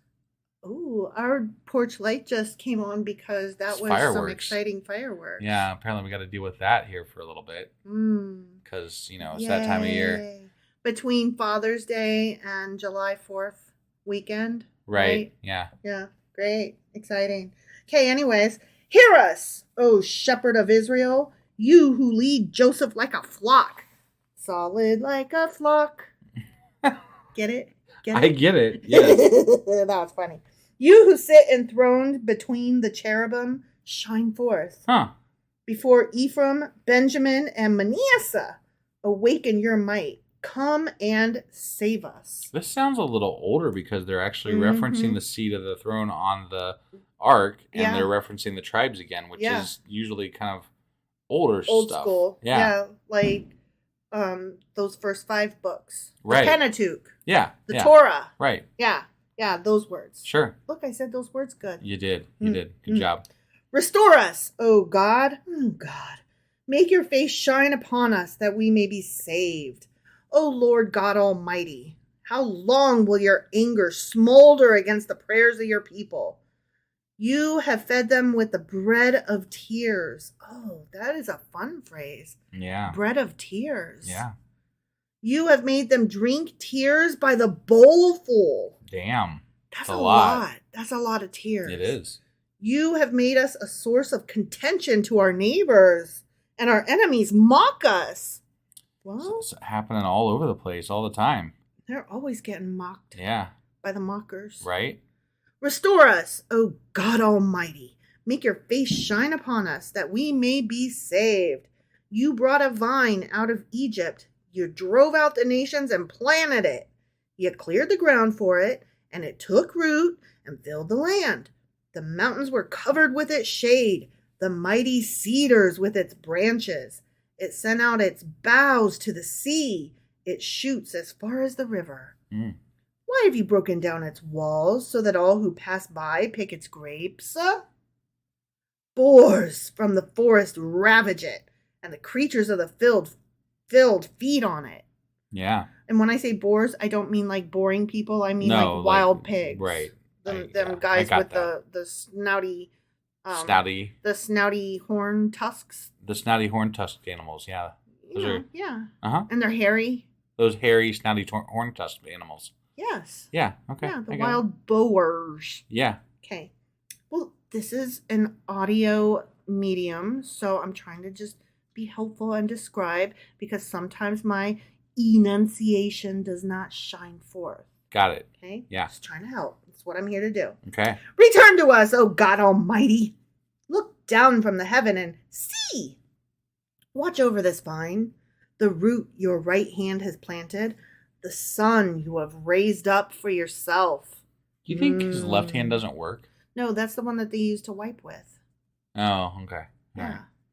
I mean, It's always his right hand, you know? you know what? I could totally be speaking stereotypical bullshit and talking out of my ass. And so if I came across as inappropriate just then, I apologize. That's just my understanding. So feel free to correct me if I'm mistaken. Do you think some of our stigma from about left-handed people came from the Bible, maybe? Oh, yeah, definitely it did. I mean, it feels very, it's driven home here quite a bit. Yeah. Right-handed. Maybe we could do a Q&A on that, like right-handed and left-handed people this weekend. That could be fun. It could be. Yeah. Could be. We'll see what kind of information we can come up with. Yeah. I'm positive it came from here. I mean, I'm not positive, but I'm fairly positive that it came from the Bible. Got it. I feel very confident on this. I'm glad you qualified that with a fairly, though. But I'm pretty confident about my answer, though. Sure. Okay. So anyway, your vine is cut down. It is burned with fire. At your rebuke, your people perish. Let your hand rest on the man at your right hand. Mm-hmm. The Son of Man you have raised up for yourself. Then we will not turn away from you. Revive us, and we will call on your name. Jesus much, right? Yeah. The whole rise up bullshit, and he rose up his son. Right. Right? Sure. Yeah, it's gross. Blah blah blah. Call on your name. Restore us, oh God Almighty. Make your face shine upon us that we may be saved. Okay. Yep. So that was Psalm 80. And here are my notes for that. Okay. It's a prayer for restoration, and it starts, "Give ear, O shepherd of Israel." That's not the way we read it, but sure, close enough. Right, yeah. Okay. This psalm is referred to as a prayer for Jerusalem. I'm sorry, I'm stuttering really bad tonight, and it's getting worse as I get older, so just apologies. Right, yeah. Anyway, this psalm is referred to as a prayer for Jerusalem and for the restoration of Israel. It is classified as a communal lament, again. Right. And verse 17, wait, which one was 17? I wrote this note and then I forgot to say which one is 17. I don't know. 17. Let your hand rest on the man at your right hand, the Son of Man you have raised up for yourself. Okay? Yep. So that probably alludes to Zerubbabel, who returned to Jerusalem in the first wave of liberated exiles under the decree of Cyrus the Great in 538 BC. Okay. I recall that. Yeah, I do too. Yeah, that's good stuff. So, I mean, yeah, okay. Yeah. All right, so Psalm 81. Hey, for the director of music, according to Grittith, it's of A$AP Rocky. Did it say hey? No, I said hey. Oh, okay. Hey.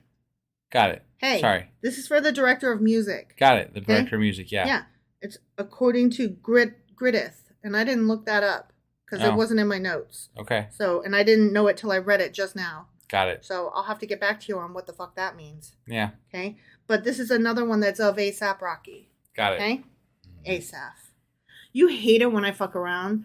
Only sometimes. Like it's fine sometimes, but sometimes you are in like this zone of like you just can't help it. Like everything you say, yes, you're fucking around with, and I'm like you're like it's come like back. you're speaking in goddamn code. You're like come back. Yeah. Sometimes I can't help it. It's like my stutter that gets worse, and then my dyslexia gets worse. And I just get I get like that. You know. Okay. So, yeah. Sorry. It's all right. Sorry. Okay. Sing for joy to God our strength. I do like to sing for joy, but not for God. No. Just because it's fun. Right. And not because I'm good at it or anything. Like some people like to sing because they know they're good. I would say you're decent at it. Oh no. I can sometimes pretend to carry a tune. Although I did always beat you at SingStar. You did, and that used to piss me off. That wasn't fair. That wasn't fair because I cared more. Ugh. Remember that one bitch that she was playing it with us, and she just would mumble, and she would always win because she was mumbling it. Yeah. Oh, that pissed me off. I'm like, you're cheating. Right. Like, if you're gonna play, you have to shit sound like all of us. At least I was actually trying to sing. You were, and you have a very nice voice. Hey, thanks. You do. It's soft. It's nice. Mm. It's you have a soothing voice. Like, what's that guy that you and the kid like? Jack Johnson. You have like it's a chill voice like that. Yeah. You know what I mean? Yep. Yeah. Okay, sorry. Anyway, sing for joy to God our strength. Shout aloud to the God of Jacob. Begin the music. Strike the tambourine. Play the melodious harp and lyre. Sound the ram's horn at the new moon. This sounds like a da da da da da da da. You know, like it's a dance. Sound the thing and sing for joy. Like this is a song. Oh, okay. It's very clearly a song. Got it. When the moon is full on the day of our feast. This is a decree for Israel, an ordinance of the God of Jacob. He established it as a statute for Joseph when he went out against Egypt, where we heard a language we did not understand. Okay, that part was not a song. That was just a sentence. Yeah. But the stuff before that was real singy. Okay. He says, I removed the burden from their shoulders. Their hands were set free from the basket. In your distress you called, and I rescued you. I answered you out of a thundercloud. I tested you at the waters of Meribah. Salah. Hear, O my people, and I will warn you. If you would but listen to me, O Israel, you shall have no foreign god among you. This is like God talking. Mm-hmm. He's done more talking in Psalms than in any other book of the Bible. It's true. You shall not bow down to an alien god. Yeah, fuck those aliens. I hate aliens. Goddamn aliens. Whatever. By aliens, we're talking about space aliens. I know you know. Okay. I'm just making sure that like nobody thinks that we're like talking about like them illegals. Right. You know? They're talking about foreigners. They are talking about I'm talking about fucking aliens. From space. Yeah. Same. Right. Same. Yeah. I'm the Lord your God who brought you up out of Egypt. Open wide your mouth and I will fill it. Yeah, you will. Yeah, you will. There's that choking on spit. Okay.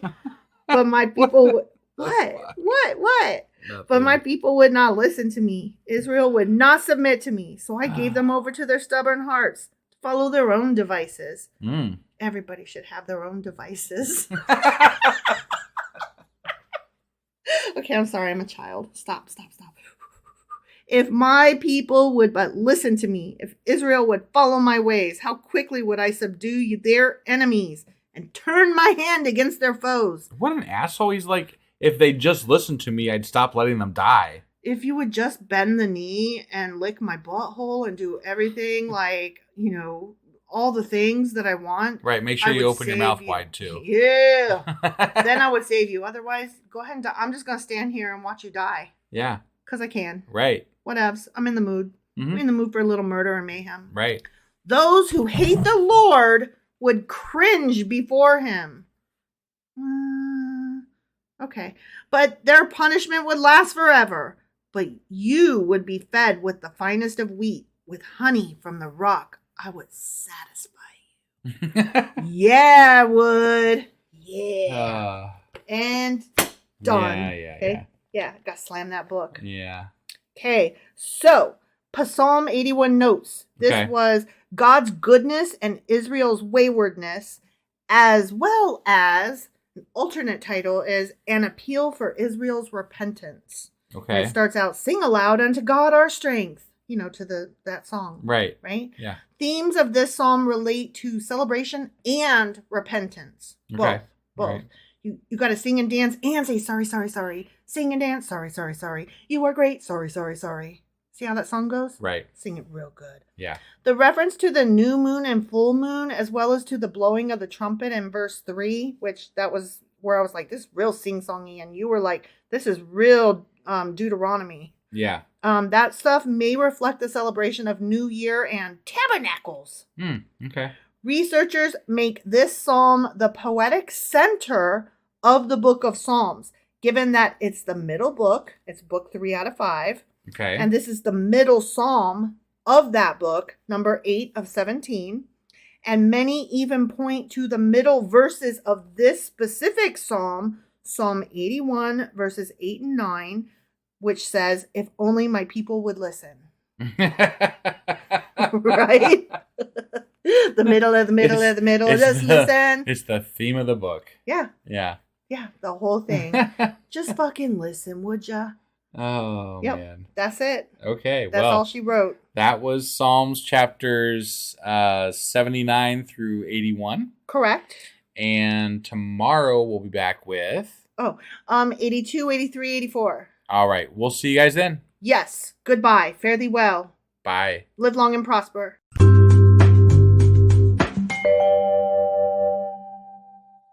Husband. Wife. Do you not remember where we are because we're in Psalms? Well, I don't, but it's not because necessarily we're in Psalms. It's because we're a day late.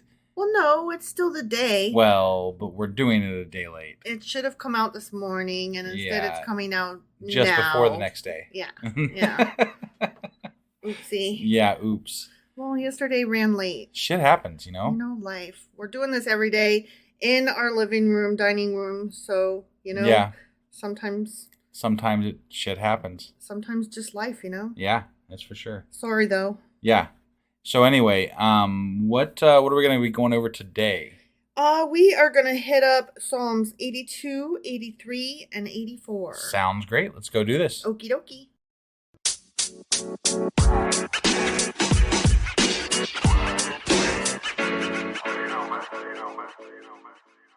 All right, Psalm 82 is a fucking shorty. Okay. Okay, it's a baby one. A baby one, It's a baby one. It's a psalm. We're going to eat it then. Eat it. Because, atheists. We eat we supposedly eat babies. Yeah, that's right.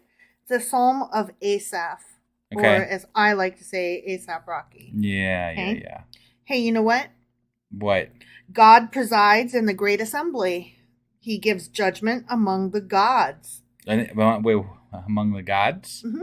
Okay. Mm-hmm. We're back to plural, huh? Well, it is in this Bible. The word gods is lowercase and in quotation marks. Okay. He gives judgment among the gods. Got it. Okay. How long will you defend the unjust and show partiality to the wicked? Salah. Okay. Yeah, I guess we would need to take a pause there and think about that. Yeah. Defend the cause of the weak and fatherless. Maintain the rights of the poor and oppressed. Rescue the weak and needy. Deliver them from the hand of the wicked. They know nothing. They understand nothing. They walk about in darkness. All the foundations of the earth are shaken. I said, you are gods, in quotation marks. Gods. You are all sons of the Most High, but you will die like mere men. You will fall like every other ruler. I'm pretty sure every person dies like a mere man. Mm-hmm. Just saying. Yeah. Rise up, O God, judge the earth, for all the nations are your inheritance. Okay, I'm not really... So the I think it was one of the last ones that we read in the last grouping that sounded very old, like Old Testament, right? Yeah. And this one had some undertones of Old Testament in it as well. Deuteronomistic. Like the gods and and just the way they were talking about the poor and stuff like that. They didn't they haven't touched on that for a while, but they did touch on it quite a bit early on. Early on, they were very concerned about the needy. Yeah. Yeah, I'm not sure what to think of all this. No, I mean, it's interesting because you can almost tell by what they're saying what part of the Bible they're drawing from. Yeah. Or you know what I'm saying? Yeah. Or like the time frame that it was maybe gathered from. Yeah, and I don't know. Maybe it's not an older one, but it seems like it's an older one. It feels that way. Yeah. What the fuck do we know? We're not scholars or academics. Right, yeah. Okay, so my Psalm 82 notes say that this is a rebuke of unjust judgments. Okay. So unjust things. Yeah. Okay? Yep. And it starts, God standeth in the congregation of the mighty. This psalm is both a plea for justice and a vision of God as the judge of judges. Okay. Okay? Mm-hmm. God will inherit the nations in the future power. Oh, in the future per verse 8. Sorry. Oh. Not the word power and not perverse. Yeah. Okay, so I'm going to read that again. Sure. Per verse 8, God will inherit the nations in the future. Okay. Uh-huh. But the Son already inherited the nations way back in Psalm 2, if you don't recall. And the entire ass-believing community inherits the nations in Psalms 25 and 37. Okay. So there's a lot of confusion about who's inheriting what. Got it. And somebody needs to call a lawyer in so we can read the will. I'll take some inheritance. I would love. If they're handing it out. Right? So in the Eastern Orthodox and Eastern Catholic Vesperal Liturgy. Yeah. Those things for Holy Saturday. Psalm 82 represents the point at which the wicked and fallen angels have sentence pronounced against them during the harrowing of hell. Okay. What is the harrowing of hell, right? Right. That was your next question, right? Yeah. So I was like, oh, this seems very exciting. Right. Okay, so the harrowing of hell is the, quote, descent of Christ into hell or Hades. And this is an Old English and Middle English term referring to the period of time between the crucifixion of Jesus and his resurrection. So wait, Jesus went to hell? Well, in some stories he did. During the time when he died and then was brought back during that time period. Okay. Apparently there's like something that like lends a few people to think that that was a thing that happened. And so while he was there, he like gave relief to the people who were suffering in hell. Got it. Okay, so in triumphant... He brought the Alka-Seltzer? He brought the Alka-Seltzer, yeah. Calgon, take me away, and he was the bubbles. Pop, pop, fizz, fizz. Oh, what a relief it is. Exactly. You know? Yeah, he brought the relief. In triumphant descent, Christ brought salvation to the souls held captive there since the beginning of the world. Oh, he saved all the hell-bound people, huh? But so just all those time. shitty people that they wanted in hell, he's like, you're good, man. Let's go. You're good. You're fine. Yeah. Okay. His descent to the underworld is alluded to in the New Testament, which of course we haven't got to yet. Right. In 1 Peter chapter 4, verse 6, which states that the, quote, good tidings were proclaimed to the dead. So that one little verse makes people say that he went to hell. He went to hell during that time period that he was dead. That doesn't, okay. That's not how I would read that, but okay. But this whole book is full of stuff that it's like, how the hell did you reach that conclusion? Yeah, no, I know. And I mean, really, you can reach whatever conclusion you want and just make things fit after the fact. Like, I decided, you know what I think that means? That grape Kool-Aid is the superior Kool-Aid of all the Kool-Aid flavors. Yeah? Yeah. That's gotta be what it means. I could explain how I reached that, but you just have to have faith. Right, faith. It's part of my ineffable plan. Yeah. Yeah. You just gotta understand that that's the way it is. The grape Kool-Aid. Yeah. Grape Kool-Aid is the superior flavor. Yeah. FYI. Even though the Kool-Aid man is obviously sporting a red Kool-Aid? He doesn't know. Oh, okay. He was misled and betrayed. I mean, he runs through walls. You've seen him, right? Yeah, that makes him kind of like, are you going to trust a man who runs through walls? What a kook. I'm just saying. He clearly has concussed himself several times over. Just telling Maybe you. he broke a Kool-Aid vessel. Mm-hmm. So that's why he's all red. He's bleeding everywhere. Yeah. That's what I'm saying. Right. If he would just chillax on the couch and drink some grape, he'd be fine. Probably You're See? probably right. Yeah. Exactly. So it's definitely grape Kool-Aid. Mm-hmm. Okay. I know. I imparted some wisdom here. Right. Okay. Psalm 83. A song. A psalm of Asaph. Okay. Or ASAP Rocky. I'm never going to stop ever. When you tell me it annoys you, it makes me happy to betray you. Yep. Okay. Mm-hmm. You're making that sound where you're biting your tongue. Okay. Oh God, do not keep silent. Be not quiet, O God. Be not still. See how your enemies are astir, how your foes rear their heads. With cunning they conspire against your people. They plot against those you cherish. Come, they say, let us destroy them as a nation, that the name of Israel be remembered no more. Yeah, destroying. It's fun. Yeah, take down that Israel people. Good. Wait, they're taking down their enemies. No, let us destroy them as a nation, that the name of... Oh, yeah.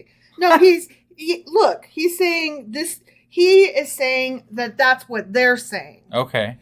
Come, they say, them bad guys over there. Yeah. They're saying... Those bad guys are saying, let us destroy them, Israel, as a nation, that the name of Israel be remembered no more. Okay. See? I see. See? Yeah. I thought it was God. I thought it was them saying, let's destroy them. You thought it was Israel doing the destroying. Yeah. But no, this guy is quoting the quote-unquote bad guys. Okay. All right. Okay? Yep. With one mind, they plot together. They form an alliance against you. The tents of Edom and the Ishmaelites, of Moab and the Hagrites, Gebal, Ammon, Amalek, Philistia, with the people of Tyre, whatever, when Assyria has joined them to lend strength to the descendants of Lot. Salah. So he just named off like all the bad guys that are coming to get him. Yeah, and they're working with one mind, so they're kind of like the Borg from Star Trek. You will be assimilated. Right, yeah. Exactly. Unless you're, what was his name? Locucius? Captain Picard. John Pickard. Right, yeah. Was he Locucius? Something like that. I can't remember exactly what his Borg name was, but... And then there was Hugh. Yeah. Yeah, he was cool. Yep. He's aight. Do to them as you did to Midian, as you did to Sisera and Jabin at the river Kishon, who perished at Endor, and became like refuse on the ground. Oh. Damn, that's some trash right there. Yeah. Make their nobles like Oreb and Zeb, all their princes like Zeba and Zalmunna, who said, let us take possession of the pasture lands of God. That's what they said. I guess. Yeah, this is a lot of references of people I don't know fuck about. Are they people or places? I don't know. It's a lot of references anyway. Yeah. Make them like tumbleweed, oh my God. Yeah. Like chaff before the wind, as fire consumes the forest, or a flame sets the mountains ablaze. Speaking of fire-consuming forests, we have got some fucked up air quality in our area right now. In Ohio. We are in Dayton, Ohio, and the skies are orange and hazy. Every day when we drive in, like, the whole city's just in a fog of smoke. Like the skyline? That's the word. Skyline. Yeah, right. Yeah. Of the city. It's sad. Yeah. It's really sad. Yeah. I mean, it's not like a beautiful city. No city is really like quote unquote beautiful. Yeah. It depends on, I mean, I like. It's buildings. Right. It's buildings. It's cool looking, I guess. But. Sure. You know, it looks really ugly right now. But, okay. Speaking of fires. Yeah. Okay. Remember this little section. I'm going to refer back to this section in my notes. That like chaff before the wind as fire consumes the forest or a flame sets the mountains ablaze. Okay. I'm going to talk about that in a minute. Sure. So pursue them with your tempest and terrify them with your storm. A tempest is a storm, I'll have you know. Yeah. Cover their faces with shame so that men will seek your name, O Lord. May they ever be ashamed and dismayed. May they perish in disgrace. Let them know that you, whose name is the Lord, that you alone are the most high over all the earth. Yeah. Boom. Yeah. Make sure they got shame. And perish, badly and stuff. Right, exactly. Okay, so now we are on to my little Psalm 83 notes, not 38. 83. Yeah. Okay? A prayer for the destruction of Israel's enemies. It starts, keep not thou silence, O God. Okay? Mm-hmm. This psalm is the last of the psalms of Asaph, or Asaph Rocky, which I know pleases you immensely. I couldn't be happier. I know. Those psalms included numbers 50 as well as 73 through 83. Okay. Okay, and we're done with those. Yeah. So you'll never have to hear me say Asaph Rocky ever again. You're just milking it now. Fuck yeah, I am. It is also the last of the Elohist collection, the ones that mention Elohim. Right. Which was Psalms 42 through 83, in which one of God's titles, Elohim, is mainly used. Yeah, which explains a lot of the older speak too, because Elohim is an older version of God, sort of. At least in my understanding of it. Exactly, it's the early version of God, right? Not the Christian one. Right. Yeah. Psalm 83 is classified as a national lament provoked by the threat of an invasion of Israel by its neighbors. The dating of its composition is debated, but the reference in verse 9 to Assyria is seen by many as an indication that the psalm was written during the time of Assyrian ascendancy, which would be the 9th to 7th centuries BC. Okay? Yep. Others have placed the composition of the psalm from the time of Saul onwards up to the age of the Maccabees. So, take your pick. Okay. Who fucking knows? Right. The speaker in this psalm makes the assumption that individuals who plot against the nation of Israel must inherently be enemies of God. You don't like me, that means you don't like God. So fuck you, die hard. I mean, maybe Israel just pissed him off real good, Nope, you're an enemy of God. Okay. Okay? Yeah. You better like me. Okay? You better like grape Kool-Aid, otherwise you're an enemy of wife. Period, the end. That's the way it goes. Yeah, that's not true though. Right. That's ridiculous. Yeah.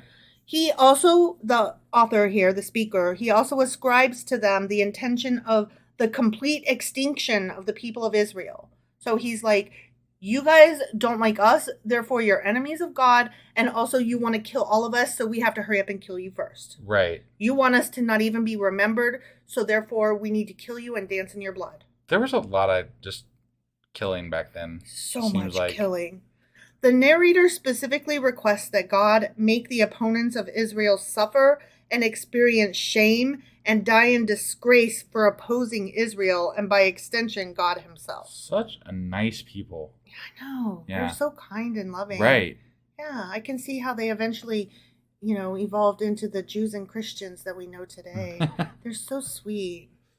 The specifics mentioned, including chaff, fire, and storm, are references to the Sirocco. Go ahead. Okay, what's the Sirocco? Yeah, that's what I was waiting for. Okay. The Sirocco is a Mediterranean wind that comes from the Sahara. It can reach hurricane speeds in North Africa and Southern Europe, especially during the summer season. Huh. Yeah. So they were like, let that one storm that comes through here get ya. Got it. Yeah. You know them tumbleweeds? That storm that comes every summer? You're going to be that fucking tumbleweed. How about that? Okay. Check me outside. The narrator states that he wishes God to perform these various acts so that all might know that God is the most powerful entity and has sway over all the earth. Okay? Yep. This psalm indicates that although the bulk of the psalm is a prayer for the destruction of the enemies of Israel, there is some small positive hope that the enemies of Israel might come to acknowledge the God of Israel. Is there?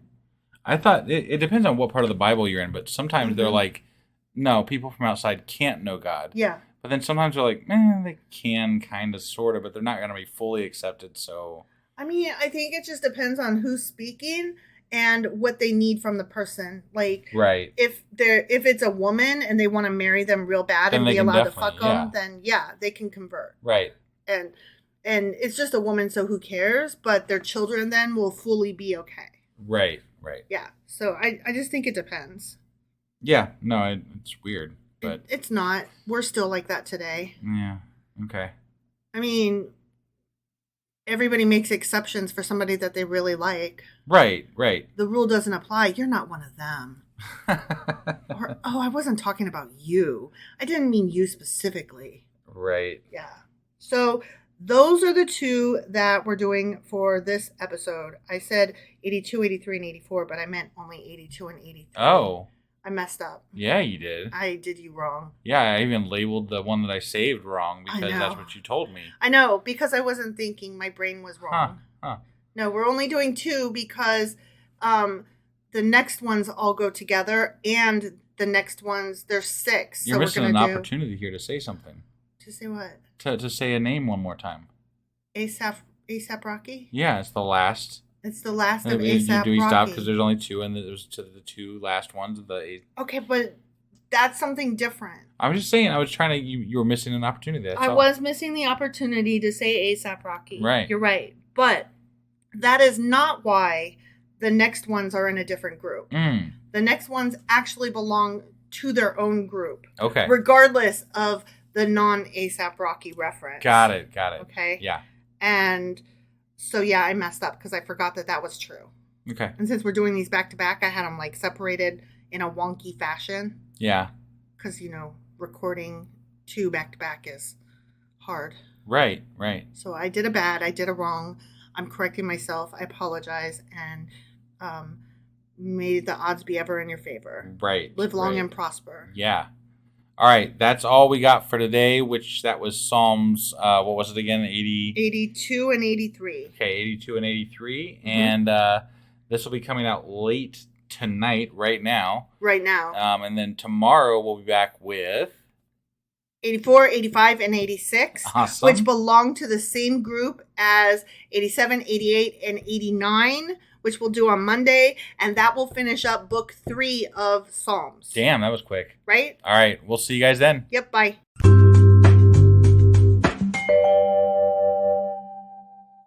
Husband! Wife! Do you not know where we're at because we are in Psalms? Well, to be fair, we just got done with the other episode because we were running late yesterday. But now we're on time, so why would you even bring it up?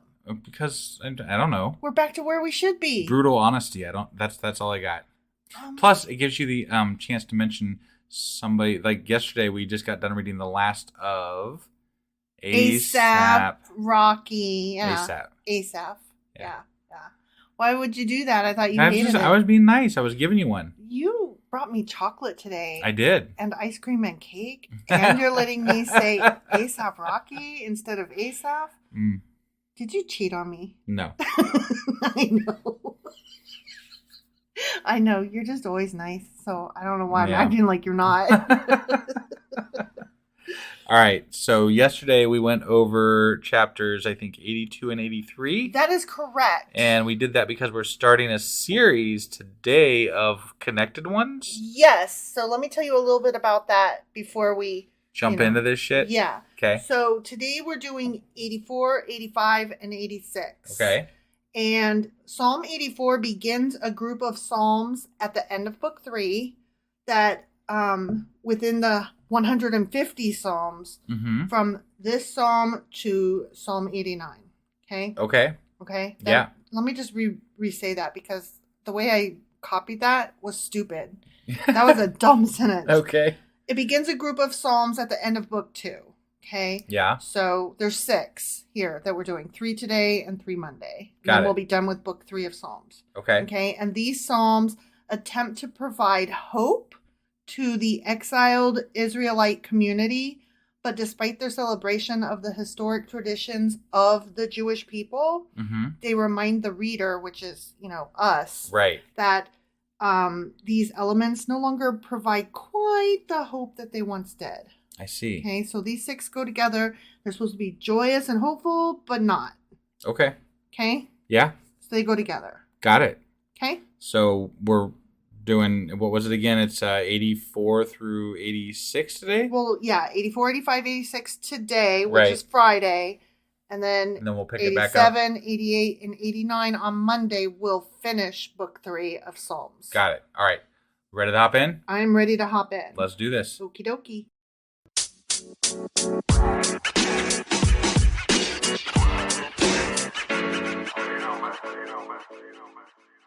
Okay, Psalm 84. Okay. For the director of music, according to Gittith. And I finally looked that shit up. Yeah. And we don't know what it means, but it's musically related, might be an instrument. Got it. Sure. Okay. Yep. And this is of the sons of Korah, and it is a psalm. Got it. Which we know because it's in Psalms. Right. Okay. Yeah. How lovely is your dwelling place, O Lord Almighty. My soul yearns, even faints, for the courts of the Lord. My heart and my flesh cry out, for the living God. Even the sparrow has found a home. His eye is on the sparrow. There's the sparrows like. Yeah. No, you know what it reminds me? It reminds me of Game of Thrones. Because they have that whole sparrow religion thing or whatever. Remember, the sparrow or whatever. Whatever. Yeah. That's too long I don't ago know. now. Whatever. Right? That's just what came to my head. And the swallow a nest for herself, where she may have her young, a place near your altar. O Lord Almighty, my King and my God, blessed are those who dwell in your house. They are ever praising you. Salah. Ever. Salah. Salah, bitch. Salah. Okay. Blessed are those whose strength is in you, who have set their hearts on pilgrimage, as they pass through the valley of the shadow of death. Just kidding. As they pass through the valley of Baca. Ah, Baca. Mm-hmm. Good old Baca. You know Baca. They make it a place of springs. His head is made out of rubber. His tail is made out of springs. He's bouncy, bouncy, bouncy, fun, fun, fun, fun, fun. You know? Yes, I know. But the most wonderful thing about Tigers is I'm the only one. Yeah. Yeah. Okay. Let's see. The autumn rains also cover it with pools. They go from strength to strength till each appears before God in Zion. So, okay. Happy waters, joyous, yea, God. Mm-hmm. Hear my prayer, O Lord Almighty. Listen to me, O God of Jacob. Salah. Salah.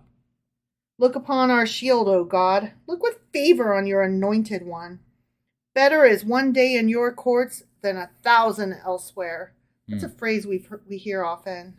Like, better one day with you than 1,000 somewhere days else, doing whatever. some other bad thing. Yeah. Whatever. I would rather be a doorkeeper in the house of my God than dwell in the tents of the wicked. So I have always said when I was little that I wanted to work for NASA, even if it just meant being a janitor sweeping their floors. Right. But wouldn't it sound like it would be more impressive if you'd rather be a doorkeeper than dwell in their palaces, not their tents, Yeah. I'm just saying. No, it's true. But keep in mind, these people probably lived a lot in tents. So maybe there was some meaning to that. Or something. Guess. I don't know. For the Lord God is a sun and shield. The Lord bestows favor and honor. No good thing he does withhold from those whose walk is blameless. Lord Almighty, blessed is the man who trusts in you. Okay. Okay? Mm-hmm. So, now let's read my notes about Psalm 84. Okay. Longing for God's house starts, how amiable are thy tabernacles. That's not what it said in here. No, that's not. Keep in mind, my notes refer to the King James Version, but we're not reading from the King James Version. Got it. And the reason, just as a reminder, that I always say how the psalm starts, again, after having just read it, is because oftentimes these psalms are not, they're not referenced via their psalm number so much as their title, which is the first line. Okay. So, plus, I bet there was a lot of people that were really happy to hear the way you said tabernacle again. Oh yeah, I mean, they probably missed that. I'm sure they did. I know I did not. You did not. Yeah. So this psalm is a hymn psalm, so like a sangha. Yeah. As well as a pilgrimage psalm. Okay. Uh-huh. Since this psalm deals with the place where God lives, its beginning has been used as an inscription on synagogues and churches. And the psalm is sung for dedication ceremonies of buildings and the buildings' anniversaries.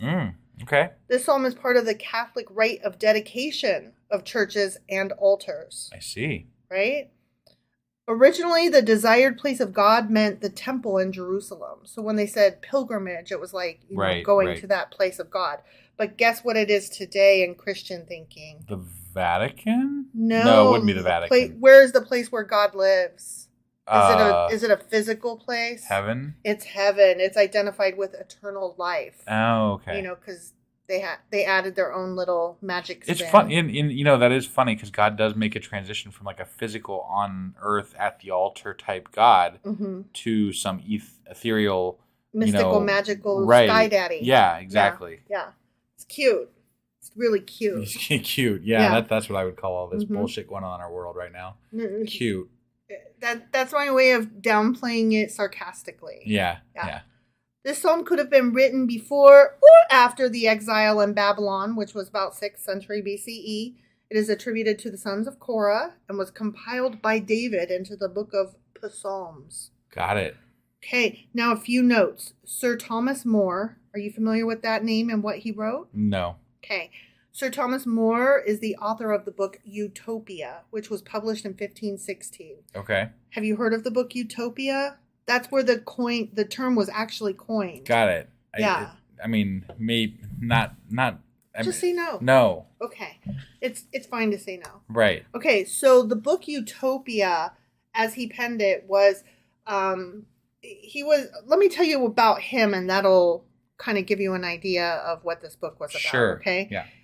He wrote annotations in his Psalter for Psalm 84 while awaiting execution in the Tower of London, and he was expressing his desire to be able to take part in Christian worship again. Okay. Okay, so Sir Thomas More was an English lawyer, a judge, a social philosopher, an author, a statesman, and a noted Renaissance humanist. Okay, so he was probably, except for the fact that he was religious-y, yeah, he was a really cool and forward-thinking guy. Like, he was really smart. Yeah. Okay, but he wrote Utopia as this way of showing what a world would be like with perfect laws and perfect social constructs. Yeah. Sure. And it was not like, when I read it, it was very dry, and like the first half is about like this guy going there, and then the second half is the land itself. It's very dry. It's not like a romantic or fun book to read. Sure. But it's not super long either. And it's about kind of the idea of, would this be a good thing were this the way the world was? And the reader's kind of left to answer that question for him or herself. We've kind of toyed with that same question for a long time in our world. So. Exactly. But this guy was writing this in 1516. Right. Okay? So that gives you an idea. And the fact that we still use the word utopia thanks to him. Right. Like, that's a big deal. Yeah. Okay? So anyway, he was writing about Psalm 84 while he was awaiting to be executed. Okay. Okay? So I just mentioned that because, it's just a point of interest. Sure. Okay? And then during a raid in October 1944, the Nazi occupiers of the Netherlands attacked the village of Putten, Putten. Okay. They took nearly all of its male population to concentration camps, from which only a few returned alive. And then when deported, the village men sang Psalm 84. So there's an annual commemoration at that location every October since the war. Yeah. And of course, a choir sings verses of this song. Gotcha. Just another little interesting tidbit of info about that psalm. Sure. So not about the psalm, but about how it's used in our world today, or referenced. Yeah. Or seen by others. But moving on, let us read Psalm 85. Okay. For the director of music of the sons of Korah. This is a psalm. It's a psalm. Got it. You showed favor to your land, O Lord. You restored the fortunes of Jacob. Yeah. You forgave the iniquity of your people and conquered all their sins. Salah. Conquered all their sins. Salah. No one's sinning. Salah. Right? Salah. Yeah. You said no one's sinning? Apparently, he conquered them all. Yeah. Conquered all the sins. You did it.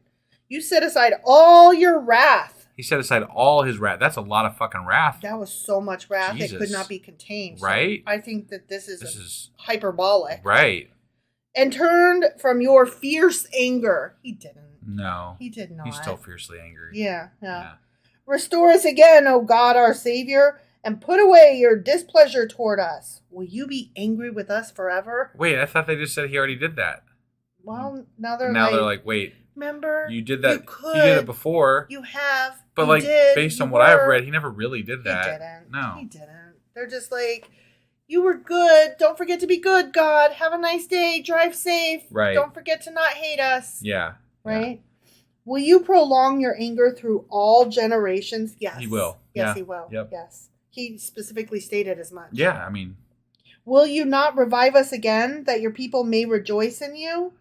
They say he will. Right. He never does. Yeah. He never will. Right. Show us your unfailing love, O Lord, and grant us your salvation. I will listen to what God the Lord will say. He promises peace to his people, his saints, but let them not return to folly. They always do that. Yeah. I mean, to be fair to God, his people suck. Surely his salvation is near those who fear him, that his glory may dwell in our land.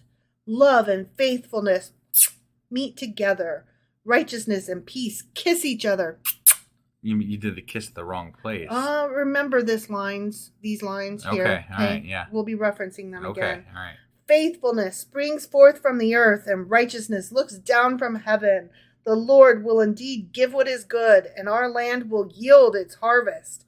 Righteousness goes before him and prepares the way for his steps. Apparently, people have been looking for God in all the wrong places because faithfulness it comes from the ground. Mm-hmm. Yeah, Mm-hmm. People, you shouldn't need to pray. You need to dig. It's in the fucking ground, guys. Dig through the ditches.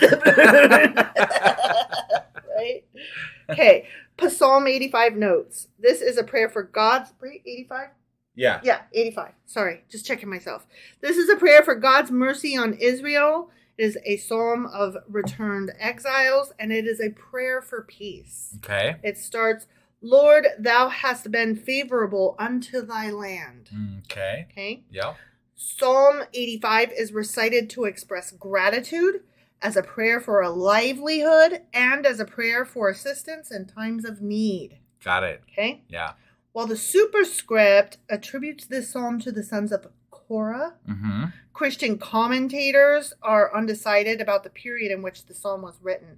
And I know I myself am shocked. Are you also shocked, I husband? am not, because pretty much every single fucking psalm, they're like, it was either written in this century or that other century, maybe this other century. I'm not really sure. It was written anywhere between the years negative 2000 and positive 2000. Right. It was somewhere in there. Right.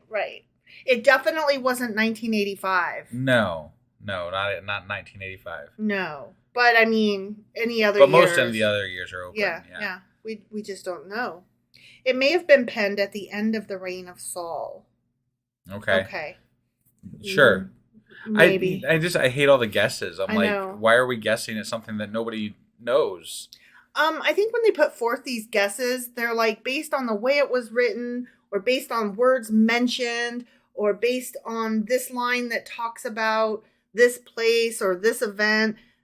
It makes sense that it could be this time. Sure. So we're just putting it out there to give you like some kind of, this is where we're leaning, but I wouldn't even call it like a theory like gravity or anything like that. Like, right.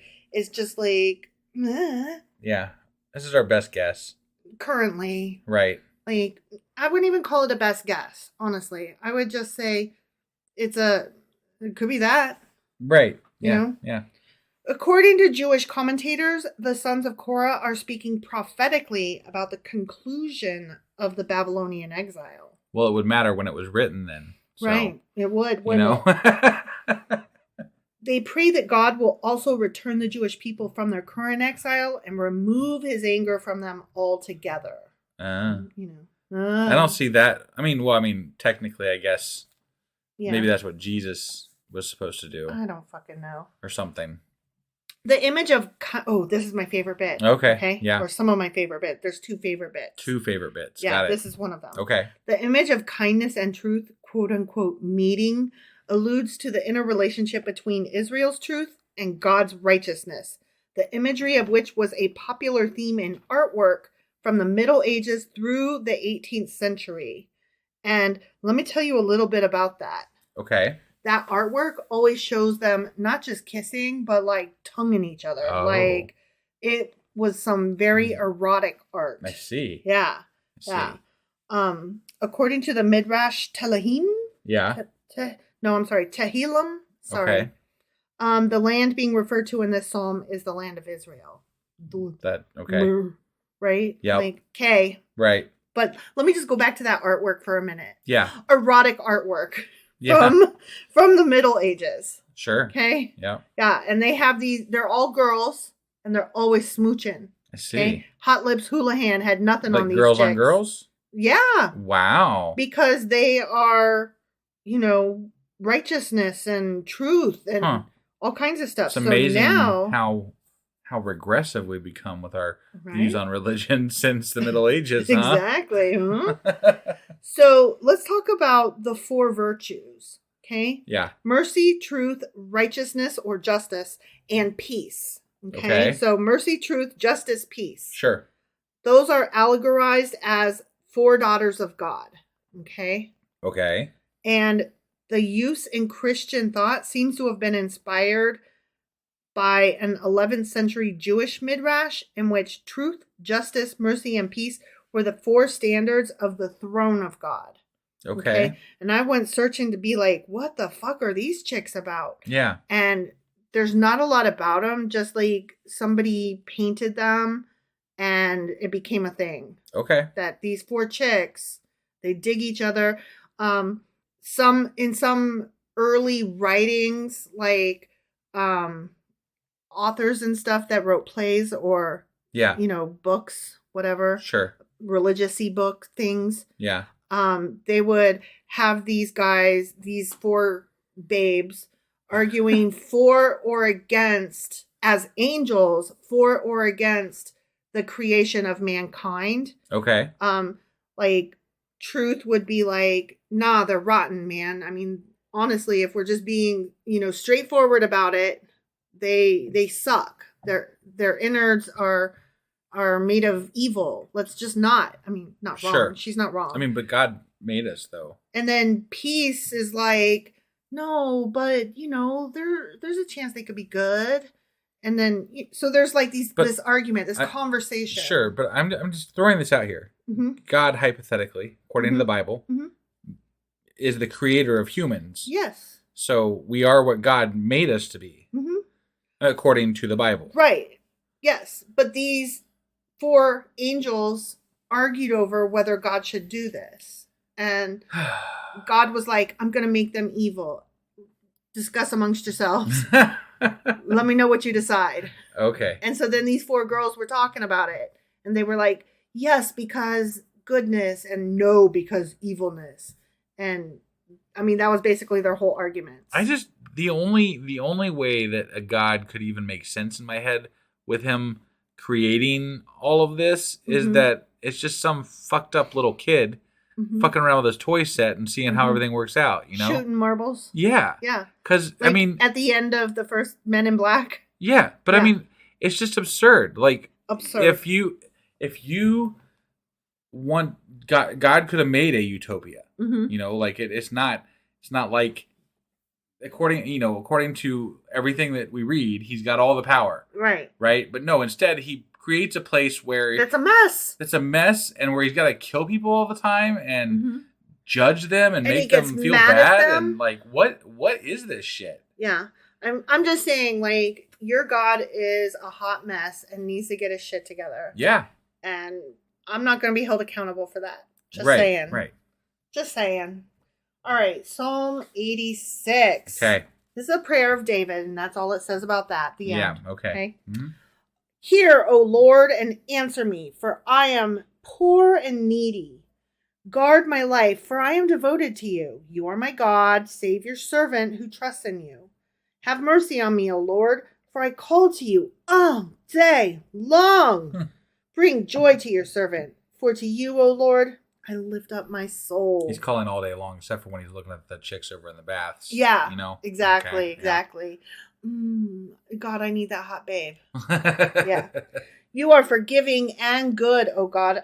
I need to believe that you're forgiving so that I can go ahead and go sin and then do my ablutions and be forgiven. Yeah. You know? Yeah. Abounding in love to all who call to you. Except for that one guy who tripped when he was trying to catch the ark and make sure he didn't. Uzzah. Justice for Uzzah. Yeah. Hear my prayer, O Lord. Listen to my cry for mercy. In the day of my trouble, I will call to you, for you will answer me. Oh. Will I? Yeah, right. We will see. I'll show you. Among the gods, plural, there is none like you, O Lord. You know, of all the gods, you're the god and goddess. Yeah. There are gods. There are many of them. And you are the biggest, baddest motherfucker out there. Right. But that doesn't escape the fact that there are other gods. According to that. Yes. Yeah. No deeds can compare with yours. All the nations you have made will come and worship before you, O Lord. They won't, though. Right. I'm just saying. They still haven't. They won't. Yeah. They haven't. Yeah. They will bring glory to your name. Nope. For you are great and do marvelous deeds. You alone are God. Teach me your way, O Lord, and I will walk in your truth. Give me an undivided heart, that I may fear your name. Fear. My God. Fear. I like being scared. It makes me want to buy guns. Right. Yeah. Right? No, and that, it's been, I think I saw a study once where, like, religious people / Republicans, I'm not trying, generally speaking, they're more, their fear portion of their brain is more activated. Yeah, I've seen that study as well. And I don't remember, I'm kind of talking out of my ass here, but I do remember seeing a study like that. And I was like, that kind of makes sense. That tracks. Yeah. Yeah. And it doesn't mean that everybody that's a religious person has that, or everybody that's a Republican has that. It's just that generally speaking, right. So. Exactly. Yep. Yeah, I saw that, and that definitely tracks. Right. Stereotypically speaking. Well, because the anger and all that comes from fear. Yes. And fear of the other. It makes a lot more sense when you see it in that light. Like the fear aspect of what religion is and what Republican has become. Right. Makes a lot more sense in that light. Okay, and let me just say real quick, it's not that I neg them for being afeared all the time, because there is a lot of shit to be afraid of. The world is on fire. The ice caps are melting. There's a lot of shit wrong with the world. I would call that concern, though, that requires action. Right. But I'm just saying, like, I'm not telling you stop being scared. I'm saying be scared of the right things and put down your goddamn gun and be part of the solution. Right. They are afraid of childish things and they react to their fear in childish ways. Yeah. And it's so fucking annoying because they're grown ass adults running around trying to break democracy and shoot people and encourage wars. Yeah. Ugh. Okay, sorry about the politics there. Okay, teach me your way. I'll walk in your truth. Give me undivided heart. Blah, blah, blah. Okay, here we are. I will praise you, O Lord my God, with all my heart. I will glorify your name forever. For great is your love toward me. You have delivered me from the depths of the grave. Okay. I don't really understand. I mean, he's not dead yet, so. No. How have you been delivered from the depths of the grave? Because he's not dead yet. Oh. He didn't let Saul kill him multiple times. Okay, I guess. The arrogant are attacking me, O God. I mean, you're arrogant. Fuck off, A band of ruthless men seeks my life. Men without regard for you. But you, O Lord, are a compassionate and gracious God. Slow to anger. Bullshit. Abounding in love and faithfulness. Bullshit. You can't be both a jealous God and a loving God. You cannot be a God who is angry and quick to... I mean, ask Aaron's sons if he is slow to anger. Slow to anger. Ask the guy that picked up sticks on the Sabbath if he's slow to anger. Ask Right? Uzzah If he's slow to anger. He's not. He's not fucking slow to anger. He just makes snap judgments and kills people all the time. Yeah, and he can be talked down, you know? I mean, that has happened, but sometimes he's capricious and right. ridiculous. Yeah. Abounding in love and faithfulness. Right. No. Bullshit. Turn to me and have mercy on me. Grant your strength to your servant and save the son of your maidservant. Give me a sign of your goodness, that my enemies may see it and be put to shame. For you, O Lord, have helped me and comforted me. Okay. Psalm 86 notes. Sure. Okay. This is a prayer of David for God's continued mercy, which starts, Bow down thine ear, O Lord, hear me. Okay. This psalm is the only one attributed to David in Book 3 of Psalms. Huh. Interesting. That's all the notes I have. That's all the notes you have. That's like all there was about that. Was like that's like one of the most insignificant psalms apparently. Yeah. In the entire fucking book of Psalms. It's straightforward. They're like what Christians would say. You know, it didn't need notes. It's the same thing I've heard about 1,000,000 times from David. Exactly. Like, whatever, dude. 10 out of 10. Saul's no chasing you. I get it, and you're fucking wanting God's help, and yay, he maybe helps you sometimes, and whatever. Yeah. Good on you, man. The toddler that I babysit, he's 2, and he walks around all the time because of me now going, whatever, dude. When I tell him, let's pick up toys, and he says, no, I don't want to right now. And I say, okay, I'm going to take them away. And he says, whatever, dude. And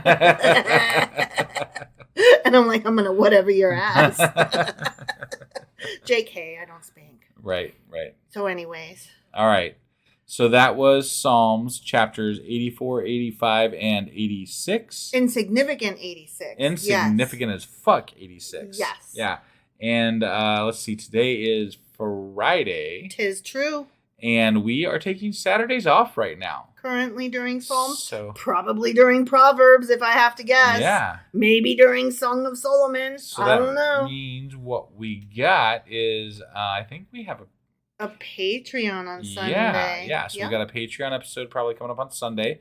I will endeavor to get the weekly recap out on time. You gave yourself a reminder on your phone, so hopefully that works for you. Right.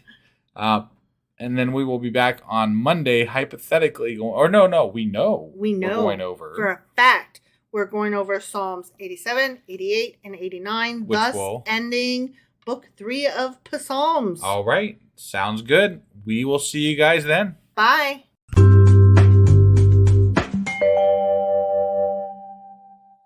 Husband. Wife. What the fuck are we doing today? We're doing a special Patreon episode is what we're doing. Oh, we sure as fuck are. Yeah. What are we doing our special Patreon episode over? Okay, so there was this article that I saw, and it was called Atheists Are More Political Than Evangelicals. Oh, yeah? And it was so interesting. And then it quoted another article, and I went down a rabbit hole of articles, and I thought, well, we need to talk about these. Got it. Okay. So politics and atheists and evangelicals. Mm-hmm. Okay. Are you ready to get into this? I sure as fuck am. Are you? Yeah. But if you're not a patron, you should go become one so that you can, listen to the rest of this. It's a good one. It's a good one. It's going to be a good one. It's gonna. We haven't done it yet. But just do it.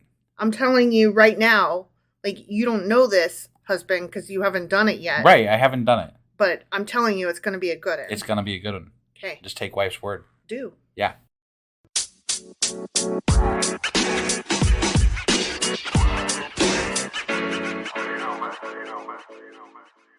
Okay, are you ready for this? I am ready. Okay, the original article was called Atheists Are More Political Than Evangelicals, and it came out in the Christian Post just this last Thursday, June 29th. Okay, but it referenced this other one that I want to talk about first so that, we can have an idea where they're getting their information from. Right.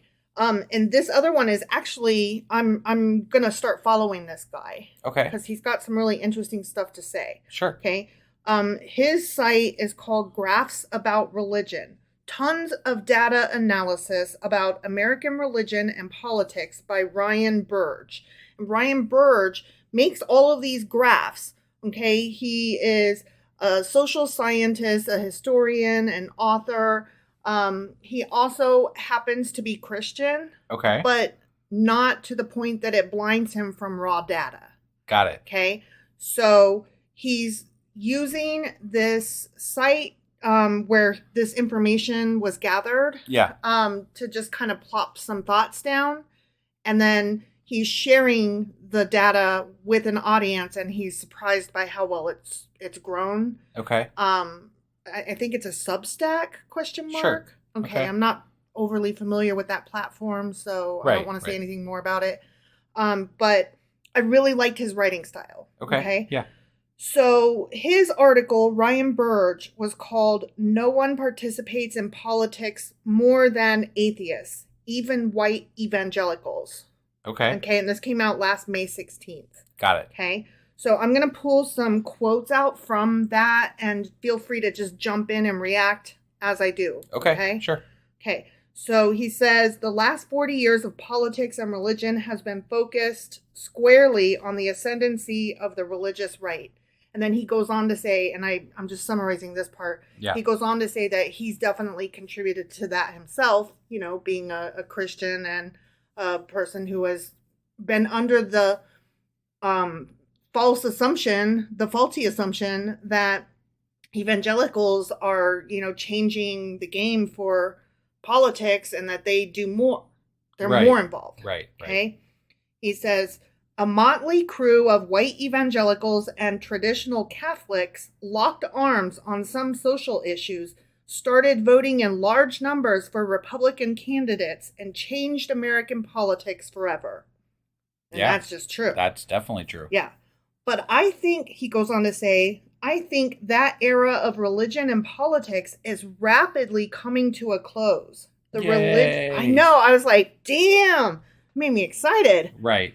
The religious right is no longer a primarily religious movement. It's one about cultural conservatism and nearly blind support for the GOP, with few trappings of any real religiosity behind it. Yeah. No kidding. That's pretty obvious to me. It's obvious to us from the outside, but it's wonderful to hear a Christian say that. Every time a Christian says something like this, an angel gets its wings. Oh, yeah? Yeah. Okay. Yes, Virginia Santa Claus is real, Wrong movie, but, Anyway, he goes on to say, let me put it plainly. Atheists are the most politically active group in American politics today. Oh no, what happened? Well, this is a special Patreon episode, actually. Which means that they need to go to Patreon and subscribe as a patron in order to listen to it. Okay, well, I guess that we are going to go do that now. Yeah, just head over to patreon.com/sacrilegious discourse, become a member for as low as $2 a month, and you'll have access to all these special things and goodies too. So, go do that. So this was just a teaser. Yeah, teaser. Okay, just Bye. checking. Oh, Bye. Bye. Bye.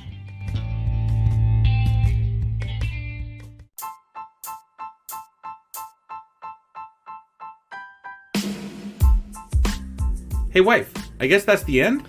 But husband, that's just sad. It doesn't have to be. We are on lots of social media platforms like Twitter. Our handle there is sacrilegious_D. For D's nuts. Oh my God. Stop doing that. Anyway, we're also on Facebook, Instagram, and Pinterest. There's a link to all of our social media sites at our website. Ooh, we have a website? Yeah, it's sacrilegiousdiscourse.com, where you can also find a link to our merch shop. We have a merch shop? Yep, we have podcast-themed clothing, mugs, notebooks, and more, as well as an atheist and science-themed products. Wow, our fans should really go check that out right now. Definitely. They can get in touch with us by sending an email to sacrilegiousdiscourse@gmail.com. But before they do that, we could really use some help. Oh yeah? With what?